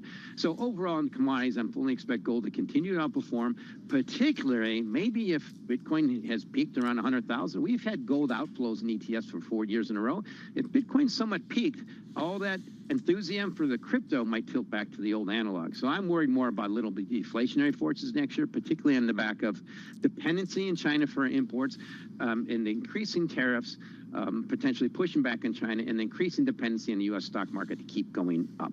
Yeah, but you talked about Bitcoin and you can't rely on the earnings. You can't rely on earnings for gold. It's just what Paul's willing to pay for it. Yeah, well, that's the key thing. But you can rely on central banks buying gold, and that's a big difference. So that's the key thing. Is ETFs haven't really mattered. They've been a pressure factor on gold for 4 years, but the deepest pockets and planets have been buying gold as we tilt to major geopolitical situations accelerating. So I think the key risk for gold is maybe one day President Xi picks up the phone and calls President Putin and says, you know, the unlimited friendship's not working out. I'm going to go back to being a friend with the U.S. because they are a great customer for us. That would be a key pressure factor for gold. I think the risk is we tilt towards the escalating Cold War getting hotter. What other, and silver's had a nice run this year. What's the call there? Look at you diversifying your precious GLCO. Slacker. I like to call silver slacker. People hate when I say it. I just point out when silver's up the same as gold, that's not good. Because silver is basically known as leveraged gold. It typically trades almost 2 times. Basically, it's 1.6 times the volatility of gold. So if gold's up 30%, silver should be up 50%. So silver is great, but it's an industrial metal now. It's been demonetized by gold for centuries, and it's more in that bucket with copper.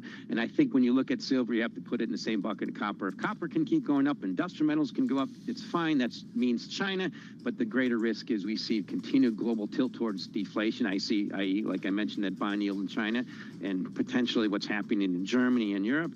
So I'm still more biased that the gold-silver ratio is going to continue to increase, meaning gold's continue to outperform silver. All right, Mike, thanks a lot. Really appreciate it. Always fun to chat. Mike McGlone, Bloomberg Intelligence, Senior Commodity Strategist, joining us on all things on the GLCO function as well as Bitcoin. All right, back to the economic data of the day. You're going to take a look at CPI. So it felt like a pretty benign read on inflation. That was sort of the zeitgeist after the number broke. However, the question really becomes then, where else will we see disinflation, or is the stickiness of higher prices going to change the neutral rate and that terminal rate for the Fed? Well, Bill Lee is joining us, one of the best in the industry. Bill Lee, chief economist at the Milken Institute. Hey, Bill, do you think that the disinflation trend is over for now? Hi, Alex. Well, we see the disinflation trend mainly in goods, and that seems to be continuing until perhaps we see the tariffs come in. But the key to the inflation picture is going to be services, as you know. And I think most people have not realized that they've concentrated so much on services and the housing services. They forget that services, X energy, X housing has been running somewhere 3.5% to 3.75% for the longest time. And that doesn't show any sign of coming down. And I think that's one of the reasons why perhaps the discontent elected President Trump, because people are saying, I just can't make ends meet. My cost of living just doesn't show any signs of recovering. And I think the reason there is because things like personal services, haircuts, medical services, car insurance, used car prices, these are things that are still showing a lot of momentum, and there's no sign that those are abating. And I think that's what got the Fed worried enough to say, look, we need to normalize, but we're going to be normalizing at our own pace, and it's going to be determined by what's happening to services, X housing, X energy. So how do you think the Fed will interpret today's data as it thinks about its December 18th meeting? I think they think it's on track. They really see that downward momentum in the overall numbers, and especially on the PCE deflator, where people's behavior can really adjust to relatively cheaper stuff. But I think what they're going to say come January is let's see more momentum going down. We've seen the bulk of that from that surprising sharp rise that we saw in February, March, down to the lows in July. But since July, and even financial markets have reacted, that the long-term expectations, the 5-year break-even inflation rates, have risen from the low of like 1.9% up to about 2.25%. So we're realizing that when inflation is not over yet, the disinflation of services is yet to start really significantly. And until we start to see that, I think the Fed is going to start to slow down its normalization and kind of recalibrate where normal is. So is that a cut in December, pause in January? January pause can be in the cards, but the thing that's driving the Fed to really lower rates is that they're well above neutral, and neutral is somewhere between what 3.5%, 4%. So unless you see a 4 handle on the short-term rate, we're nowhere near that neighborhood of normal. Now, maybe you can say we don't need to get to normal that quickly, and that's exactly what the Fed's going to be debating between now and January. So, Bill, when you see inflation prints like this and kind of what we know about elevated prices for, a lot of folks out there in the supermarket and other places, what's your call on the U.S. consumer these days? Paul, that's a great question. I strongly believe for the longest time, even when I was back at Citi, that we live in a bifurcated economy. The consumer spending has been very strong because so many people are dipping into savings. And where's the savings coming from? It's for the asset owners, the people who own the NVIDIAs and all of the tech stocks. Well, that's only 20% of the population. So what we see is that 40% of the bump in consumption, the growth in consumption, is accounted for by about 20% of the population. Well over 60% of the population is hand-to-mouth, and they depend upon wage income. And that's just not high enough because even though we've had a lot of job creation, it's in payrolls, which means people are getting second and third jobs. We don't see it in household surveys, which have averaged about 35,000 per month over the last year. So we're not seeing a lot of more people being employed. We're seeing a lot of more jobs being created. And that to me sounds like a lot of second and third jobs just to make ends meet. And the jobs are in the low wage paying sectors of hospitality and healthcare and that kind of stuff. Just some breaking news for everybody right now. Hershey's main owner has said to reject Mondelez's offer as too low. Now, this comes after Mondelez made a preliminary approach to acquire Hershey that could create a food giant of combined sales worth almost $50 billion. The deal would help Mondelez compete with Mars. But nonetheless, it looks like Hershey's main owner is said to reject Mondelez's offer as too low. So we'll see if there's a potential counter that comes back. Bill, when you look at your models for next year and sort of game out, how do you think about U.S. policy, right? There's one side and one positive, one negative in that you have immigration and you have taxes and deregulation. Where do you think the sequencing is going to be, and how does that affect your growth forecast? That's a really interesting question because in order for the policies that really matter for growth to take effect, and to me, those are deregulation, lowering energy prices, and these pro-growth agenda that President Trump is talking about, that can take place fairly quickly in the sense that people can be reassured that the government is going to be very supportive of whatever promotes growth, which means technology. And the MAGA agenda is to create more jobs. So even with the tariff policies being announced, we know that they're going to be used as a bargaining tool to get foreigners to invest more capital in the United States. So we expect to see capital flows coming in, more domestic investment, more domestic job creation. But where are you going to hire people? And you need skilled people in order to fulfill these high-paying jobs. If you're going to suck in a lot of labor into these high-paying sectors, where are you going to find people in the services sectors that are lower paying? You need immigration for that.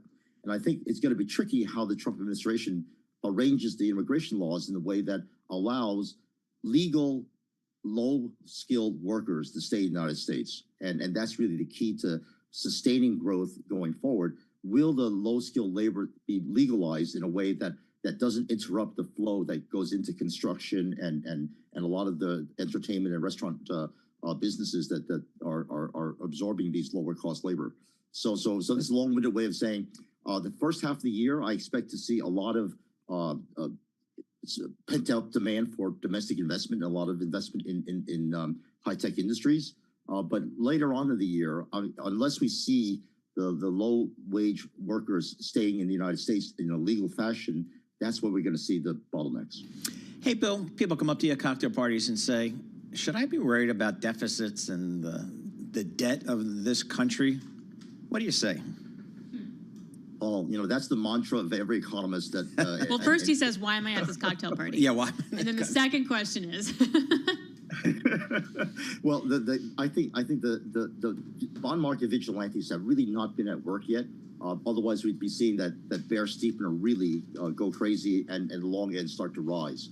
So as Chair Powell says, we're not at an unsustainable fiscal position right now, but surely the path is completely unsustainable and has been unsustainable for the last 10 years. Now, because it's been unsustainable for the last 10 years, people are saying, hey, well, I don't need to worry about it right now. And I think until something really hits, like a default in the U.S. Treasury or something that gets people excited about what's going on in the future and future deficits and future crowding out, we're not going to see much reaction in the bond markets. That's it. I don't see the political will on either side to deal with it. And the thing is, I think I've heard this the whole time I've ever been in this market, right? And it's like, it doesn't matter until it matters at the end of the day. So can the U.S. exceptionalism theme continue then? I've been saying this in all my 18 years at the IMF, where people said that, Bill, such an American. When you go to Paris, it's like John Wayne walking down the Champs-Elysees. I am so pro-American and I always have been because that's where capital is coming to. The famous Lucas paradox it says, why is it that advanced economies draw in capital even though they're capital rich? It's because that's where innovation is. And the United States is the heart of innovation. So for me, going forward, unless the administration somehow screws up and destroys the technological advantages that we have, and that's very unlikely under President Trump, I think we see more of the exceptionalism continuing because we're at the leading edge of AI. We're at the leading edge of other technologies. The fear I have is that people are ignoring what's going on in China. China is determined to be our biggest competitor in these high value-added fields. And unless we really pay attention to what's going on there, we may lose our edge. All right, Bill, thank you so much for joining us. Bill Lee, he's the chief economist at the Milken Institute, giving us a few minutes of his time as we break down this inflation data. And Alex, coming up in just about 2 minutes, David Gurr, Bloomberg Television's David Gurr is going to sit down with U.S. Treasury Secretary Janet Yellen in an exclusive interview ahead of her departure from the Treasury. Oh, I see what you did there. I see how you set us up to talk about that with issuance. Very nice. Exactly. Nice so we'll see how it goes. Yeah. So David, we'll have that in just a few minutes' time here. I get that. And speaking of, we do have a 10-year auction today. 39 billion. Tomorrow you get 30. 22 billion. Yesterday's 3-year was kind of a meh thing that we saw. Because you want real investors buying these things, not like the dealers. Right, exactly. Okay.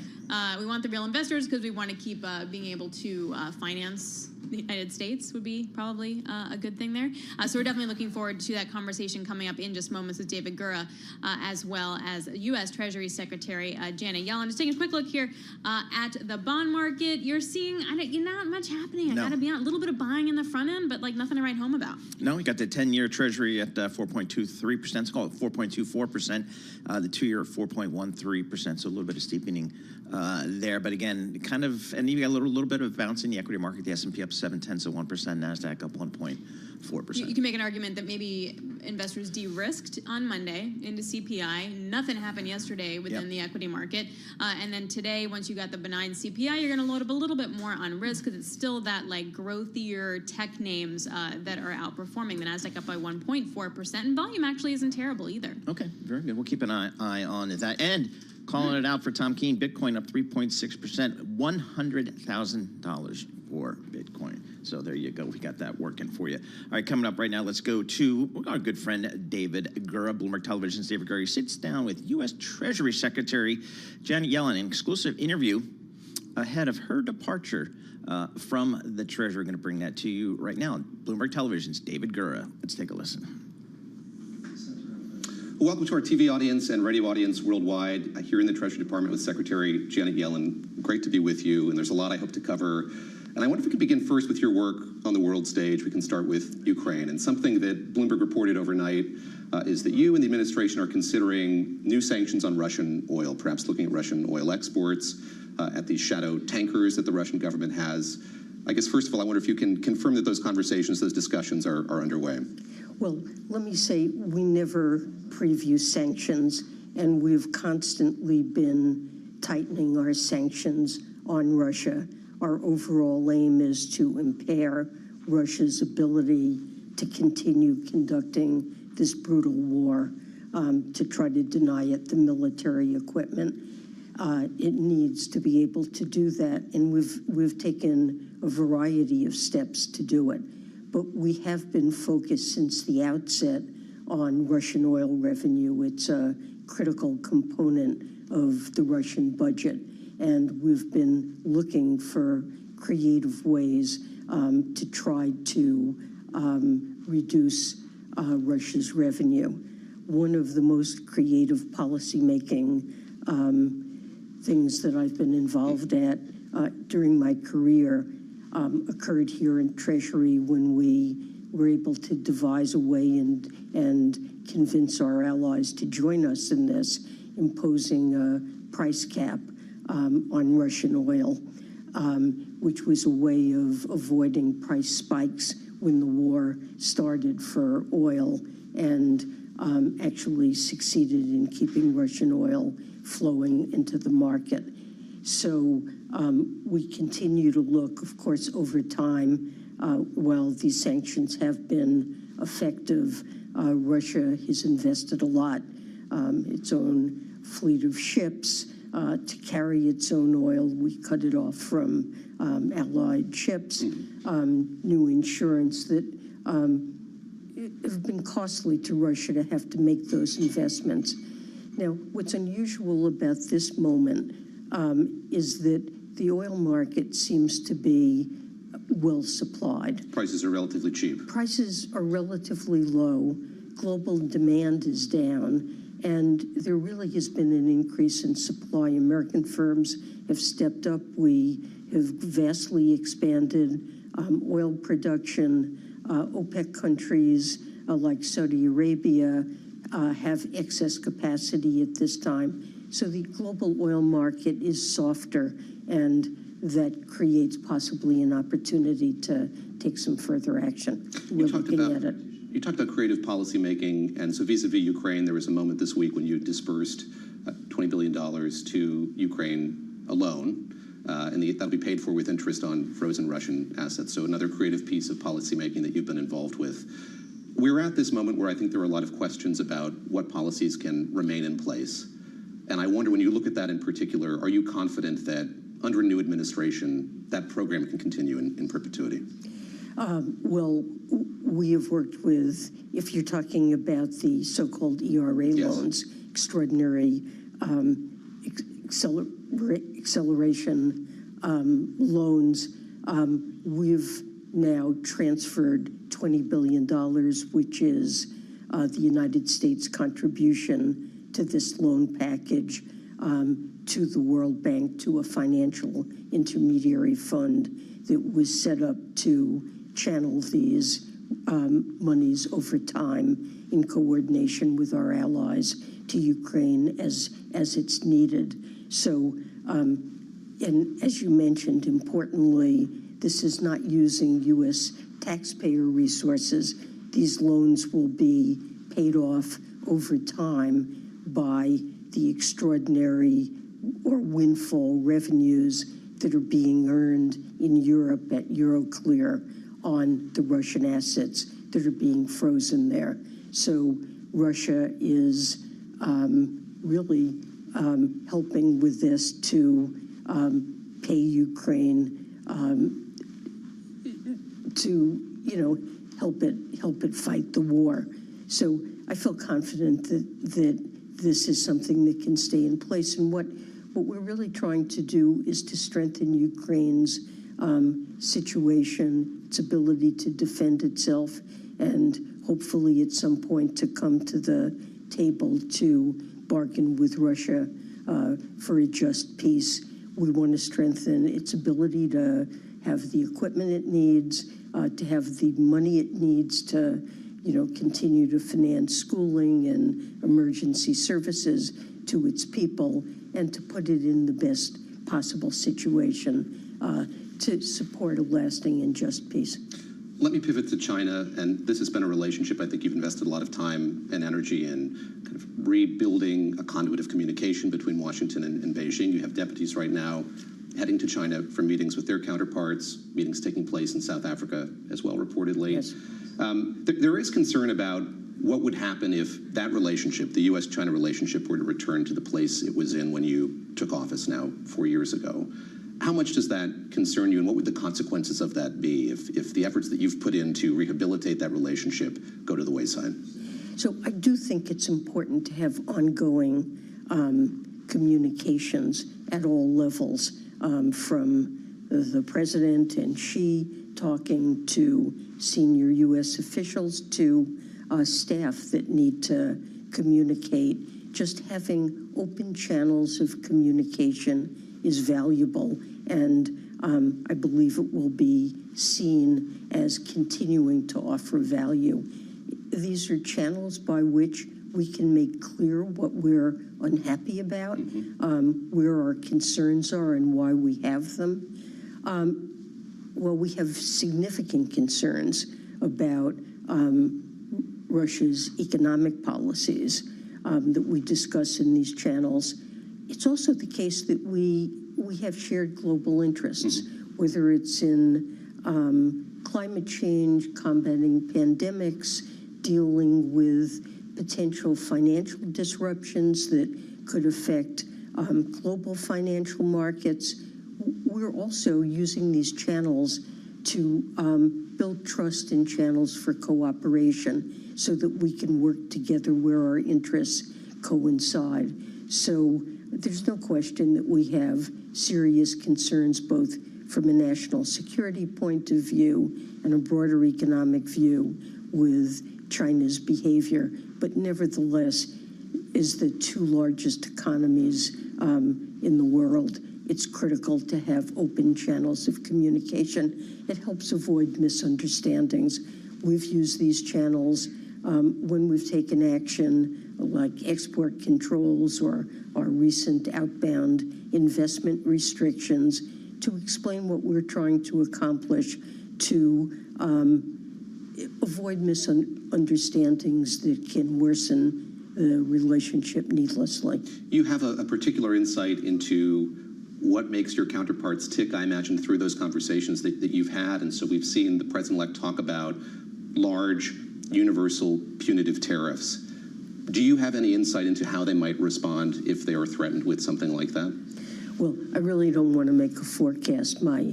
Many countries, when they're faced with unilateral actions of that sort, look for ways to retaliate. And my guess would be that they would do that.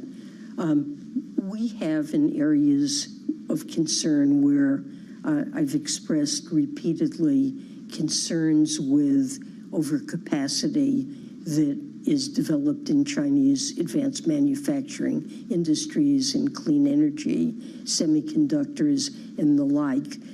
We think it reflects active, large subsidies that are flooding the world with exports and threaten to drive our firms out of business in areas that we think are critical to our own future. We've put in place tariffs. Now, they're strategic. They affected $18 billion worth of trade, certainly not all of our trade with China. And we did it to make sure that China's actions don't undermine our own plans to support these sectors. But broad-based tariffs, almost all economists agree that what they will do is hurt us by raising prices, possibly substantially, and making it more expensive for firms that need inputs from China to be able to acquire them, and harm our competitiveness of firms that rely on those imports. So we've taken a strategic approach, focusing narrowly, and a broad-based approach I have serious concerns with, as most economists do. There's been a lot of talk about the dollar, the safety of the dollar as a global reserve currency. And I wonder if that's something that you think Americans should be preoccupied with. It's something that we hear about from the president-elect and his team. Something else they've floated is perhaps the opportunity for a successor to the Plaza Accords. There could be, as it's been put, a Mar-a-Lago Accord where you could get the U.S. together with Europe and China and Japan, maybe talk about domestic production, how to narrow trade deficits. Is there an appetite or an opportunity for that? And is this something that you think most Americans should be worried about? Well, you started by asking me about, I think, the reserves, Take the that reserve first, role yes. of the dollar. And the use of the dollar in global transactions and financial markets and in trade is underpinned by a very strong U.S. economy with deep and liquid capital markets, the role of treasuries as the safest asset in the world, the rule of law, a well-managed economy with low inflation and solid macroeconomic policy. And when you think about what other currencies could possibly replace the dollar, the list is short. Possibly there's no currency that at this point could possibly rival the dollar. So I do think it's advantageous to the United States that the dollar is used as the reserve currency. But I don't see the dollar under threat. And in terms of an agreement that could affect the value of the dollar, you know, the policy that our administration has articulated is that major countries should have the value of their currencies determined in world markets. So intervention might be appropriate on occasion to counter extreme volatility, but we believe that it's best for markets to determine the value of the dollar, and there hasn't been any intervention in foreign exchange markets. I think it should stay that way. Now, we do issue a foreign exchange report twice a year. We are not approving of countries that attempt to manipulate their own currencies to try to gain a competitive advantage. And we're very attentive and react strongly when we see countries manipulating their currency to try to retain an advantage.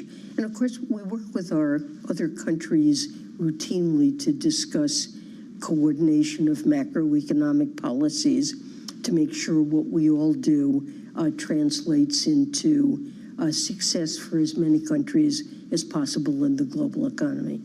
I'll ask you last question just about the fiscal outlook. The person that Donald Trump has named as your presumptive successor, Scott Bessent, has suggested that he wants to cut the deficit in half by 2028.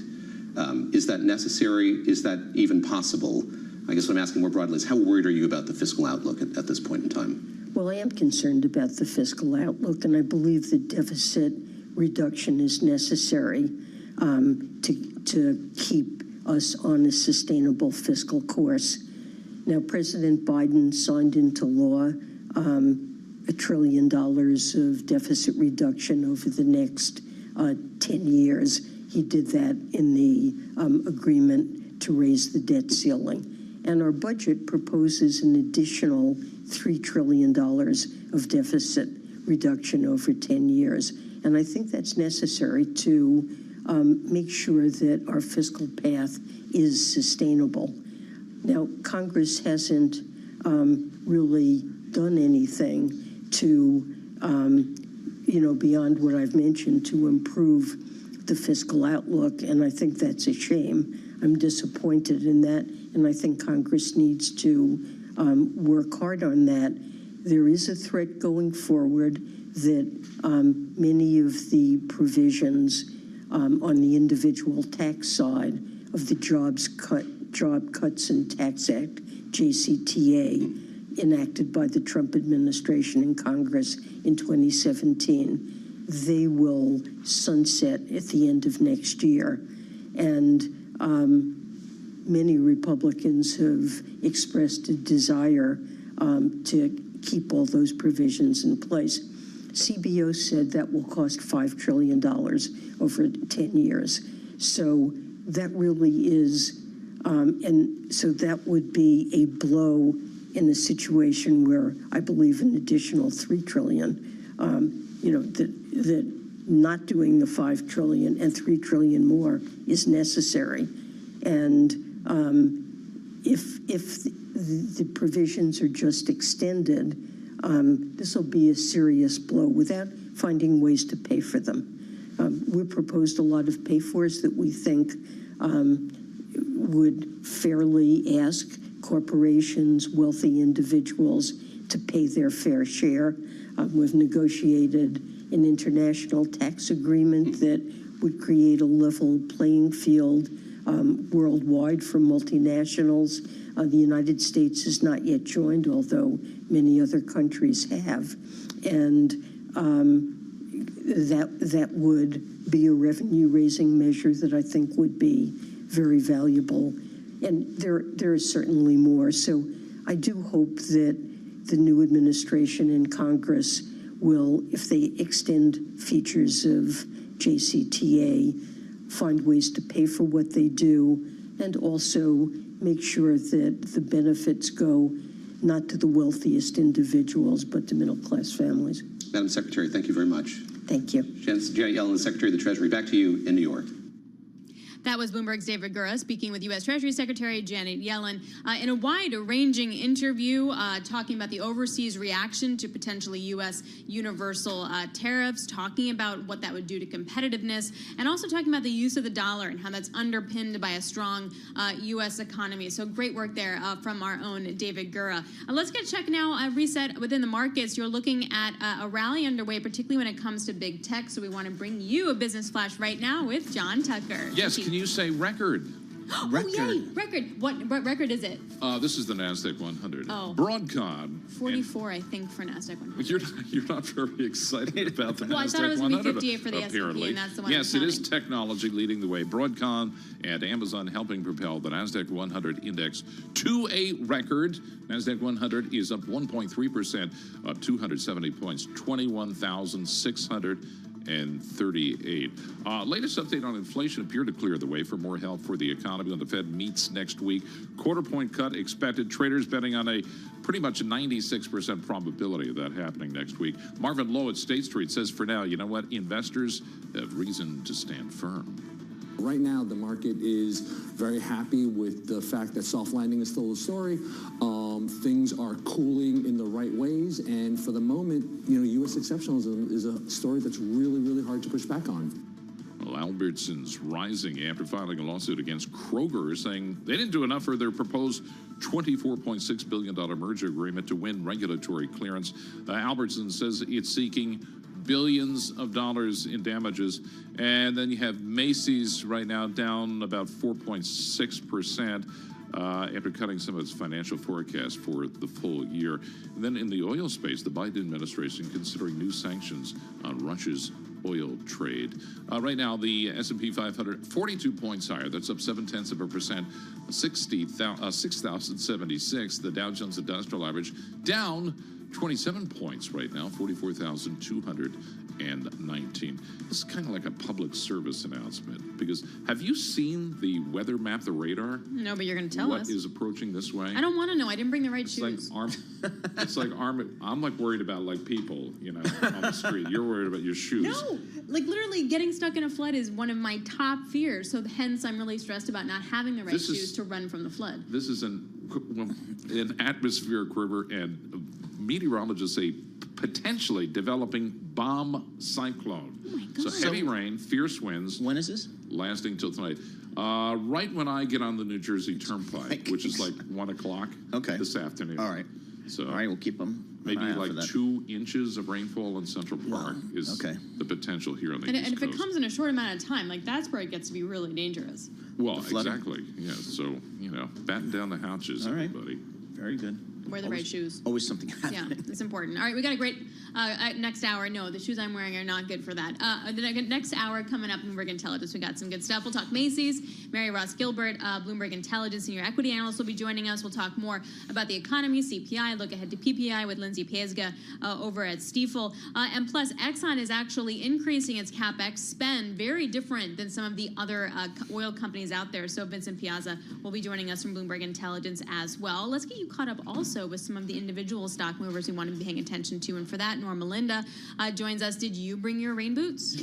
I should have. Okay, so she didn't either. So clearly that was not, telegraphed well. I played myself today. Yeah, see? A All room right. full of very poorly prepared individuals. It's true. It's totally true. All right, look at the weather you're app watching more. Kroger Albertson. Walk me through what's going on here. Yeah, I mean, lots of drama in the market today. That's what I'm seeing. I mean, Kroger shares are up as much as 2%, their highest level since 2022. But we have to really dig into what's going on right now. So Albertson said that it filed a lawsuit against Kroger.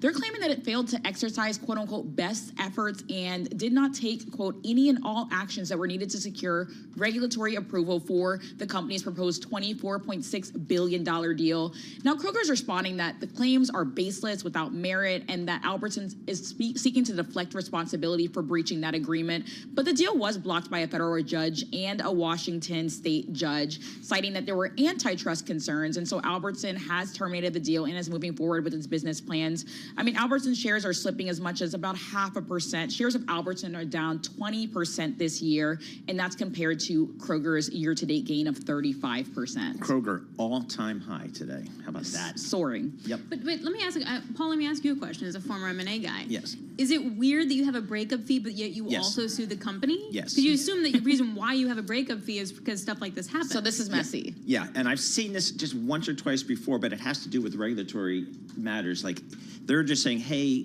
Kroger, you didn't do enough. Right. And you weren't creative enough to satisfy the regulators. It's all your fault. And in reality, it's both their fault. I mean, it's been 2 years coming, so there is that. But you know, right? you know who gets paid? Bankers. The lawyers. Oh, and the lawyers. The lawyers, okay. No, the bankers don't get paid here. Oh, they don't get paid unless it actually gets done? Exactly. So the lawyers are getting Hence paid the for this one. lawyers. There we go. Macy's also. Yeah, so Macy's shares have pared their losses substantially, but were earlier down as much as 13%. That's the biggest intraday drop since August. The company reduced its profit outlook due to an employee's intentional hiding of $151 million in delivery expenses. They're saying that they concluded their investigation into the employee's plot to hide the expenses, but of course this is still weighing a bit on the stock after this accounting error here.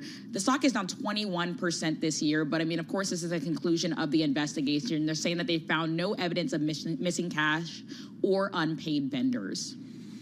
That is just Macy. I mean, we're going to talk to Mary Ross Gilbert in just a moment from Bloomberg Intelligence to get the latest on that. But that's an ugly situation. Yeah, it's just Very so ugly. bizarre. Yeah. Okay, Hershey's and Mondelez. So Mondelez makes a bid for Hershey's. Hershey's like, not high enough. That to me says, yeah, we'll go, but give us more money. I told you it was a drama-filled day. That's true.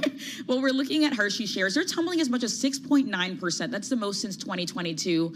Now, they rejected a preliminary takeover offer from Mondelez. People familiar with the matter are saying, and this is potentially ending a fresh pursuit that would have created a food giant with combined sales of almost $50 billion.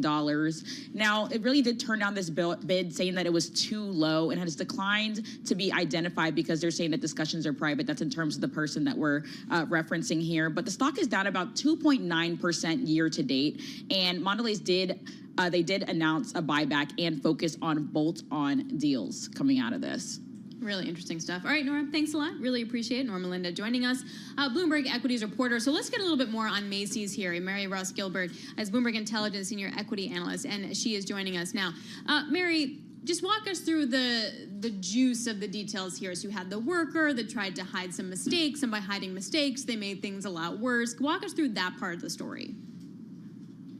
Yes, Alex. So what happened here is that they had a single employee who basically hid small package delivery expenses of about $151 million. That was over a 3-year period. So for the year to date, I think it was about $9 million is the effect in the, for that period. So the company, of course, had to lower their guidance and the gross margin figures and EPS, of course, because it drops all the way down there. But it doesn't affect cash. So that's the good news. And it's put behind him.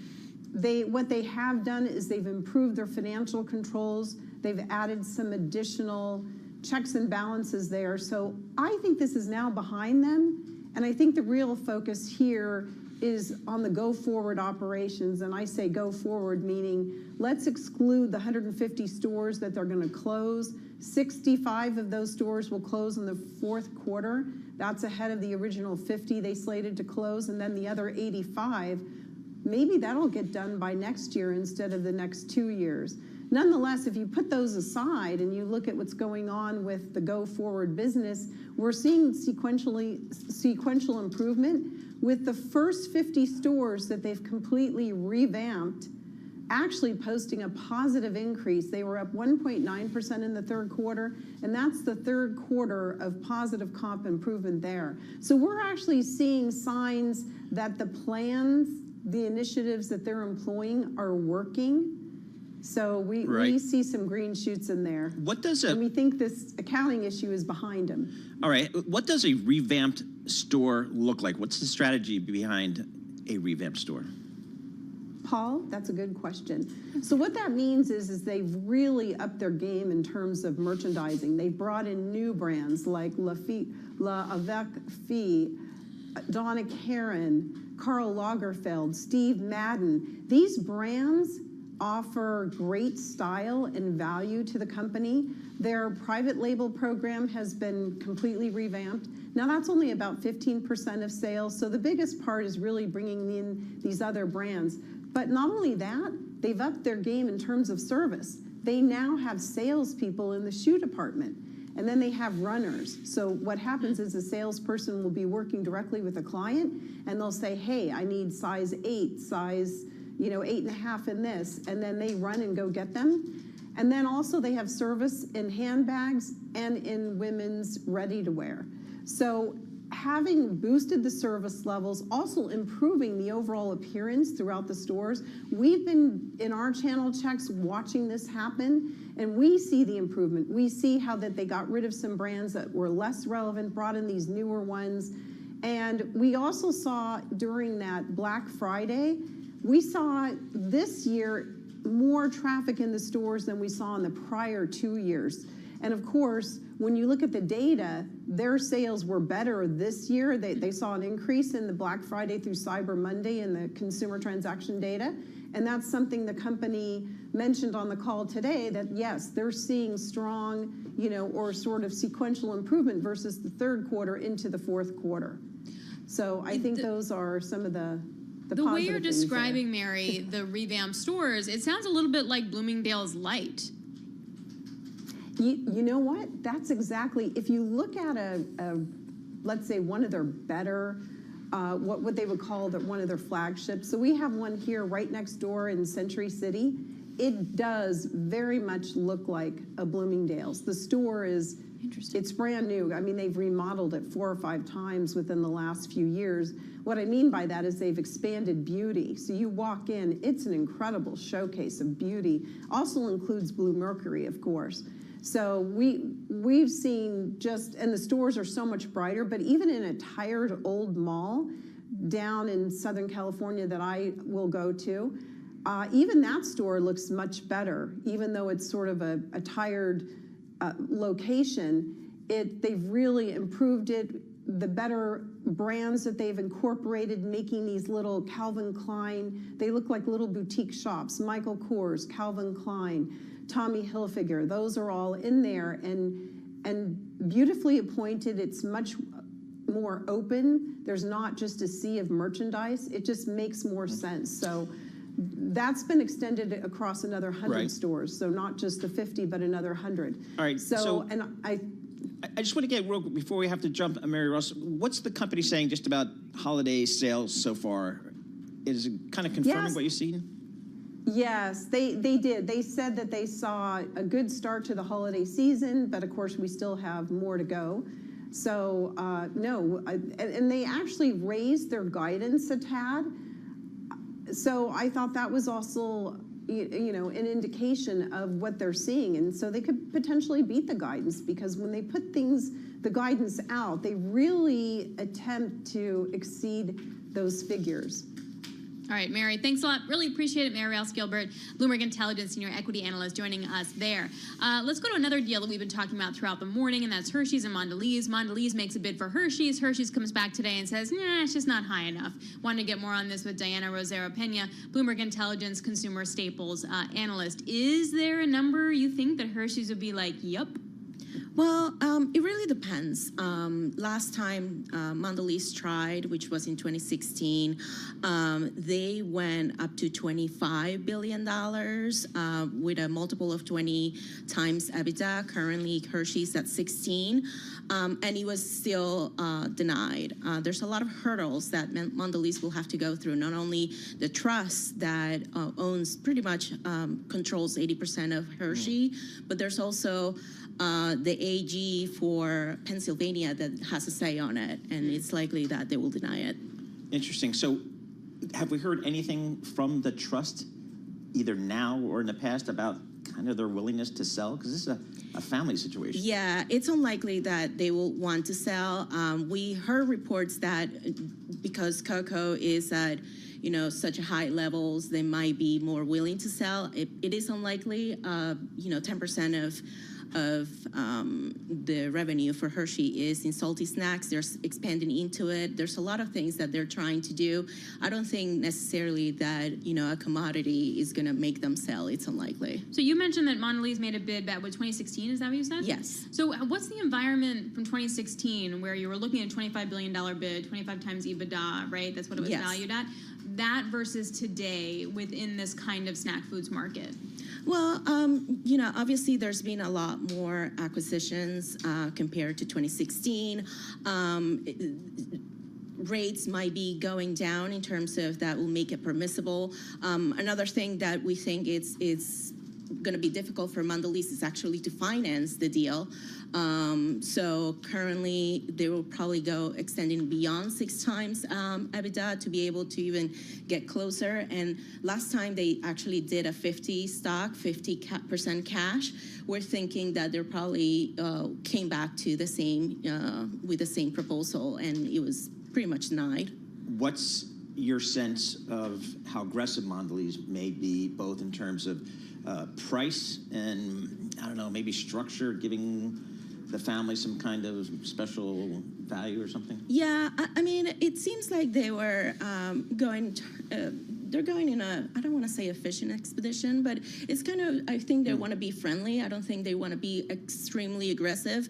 Obviously they have a relatively new CEO compared to what they had last time. So maybe he sees things a little bit different.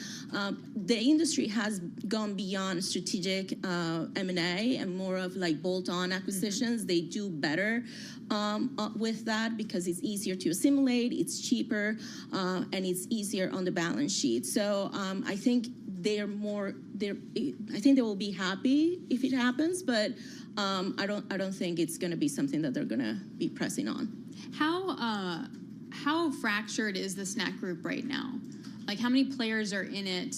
And sort of what's the growth rate for these guys right now? So for confectionery, if Mondelez is successful, then the combined global market for the global share for Mondelez Hershey will be about 16% and 27% in North America. So it is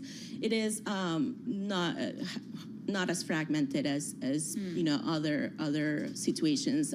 You have the salty snacks, which is 60% going to PepsiCo. So it's very concentrated, I would say. All right, you put in Mondelez, MDLZ is the ticker, and then you go equity comp, COMP. This is one of Matt Miller's favorite functions. Shows you that compares the stock price of Mondelez over the last 5 years. Average annual return, 5.7%. The Consumer Staples Index, 9.8%. And the S&P 500 over the last 5 years, up almost 16%. So Mondelez has been an underperformer. Are they just too big, do you think? What's the bear case on Mondelez? I think it has to do with how snacks have performed in the past a couple of years. Also because of chocolate being high, they are actually exposed to chocolate. Obviously, they have half of their revenue comes from Oreo, which is obviously the revenue of Mondelez comes from Oreos. Yes. Oh my God! Wow. See, the problem here for these snack food companies, there's more and more people like Lisa Mateo out there. Healthy food, always exercising. Excuse me, am I insulted I was not included in this list? I am sitting right next to you. You're one of those people too? Yes, mostly. That's no good. But I think that's the point. And then you also had the GLP-1 drugs, and there was all the worries that that was going to tank food, etc. But that we haven't really seen that. But if you talk to the CEO of, say, Novo Nordisk like a year and a half ago, he would have been like, oh yeah, I'm getting calls from the snack guys for sure. Yeah, I mean, it's these companies have been around for 100 years. They have seen everything. And last time there was another wave of like healthy snacking, they responded by doing what they call permissible snacking, which was basically their Oreo cookies in like a smaller package, which was more profitable for them, and they will like market it as, it's only 100 calories. You can actually eat this as a snack. So, the GLP thread, it's overblown, I think. All right, Eric from the back row writes in, Oreos are vegan? Oh, No. No. The cookie part's not vegan. Yeah. There's no way. I don't know. Maybe they have a vegan version. You're going to have milk and eggs in there in some capacity, no? Yeah.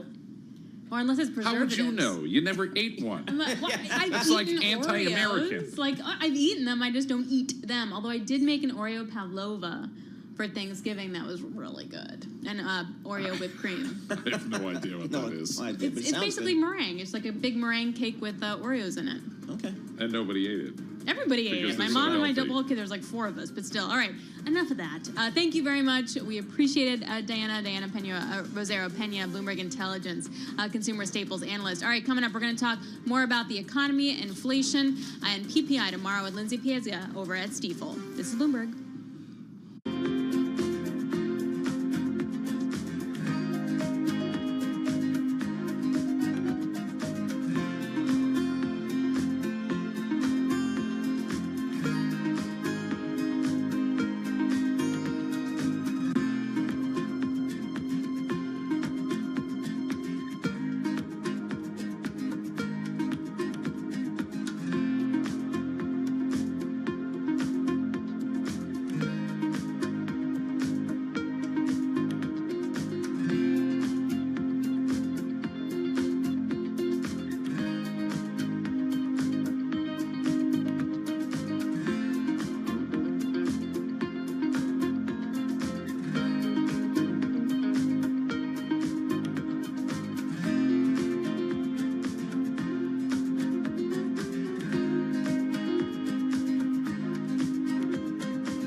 markets, headlines, and breaking news 24 hours a day on Bloomberg Radio, Bloomberg Television, and the Bloomberg Business app. This is a Bloomberg Business Flash.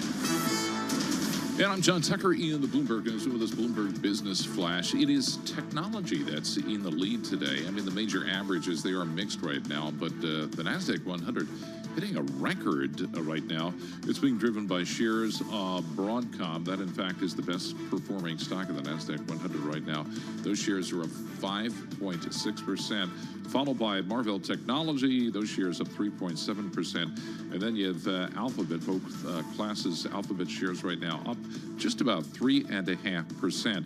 Also in the NASDAQ 100, that's also home to Mondelez. That's pushing higher after their overture was rejected by the Hershey Trust. Mondelez International shares 3.2% higher. We did have the economic data of the morning, the consumer price index rising 0.3% last month. That was actually the largest increase since the month of April. Grocery prices, you know the story, posting the largest increase in almost 2 years. Then you also had auto and apparel costs also rising. But these numbers all came in right on consensus, and that's a reason to believe that we're going to get a 0.25 point rate cut from the Federal Reserve when they meet next week. Right now, the S&P 500 43 points higher. That is up 0.7%. We're at 6,078 on the index. The NASDAQ 100 329 points higher. That is up 1.5%. And right now, the Dow Jones Industrial Average is 17 points lower. That's at 44,231.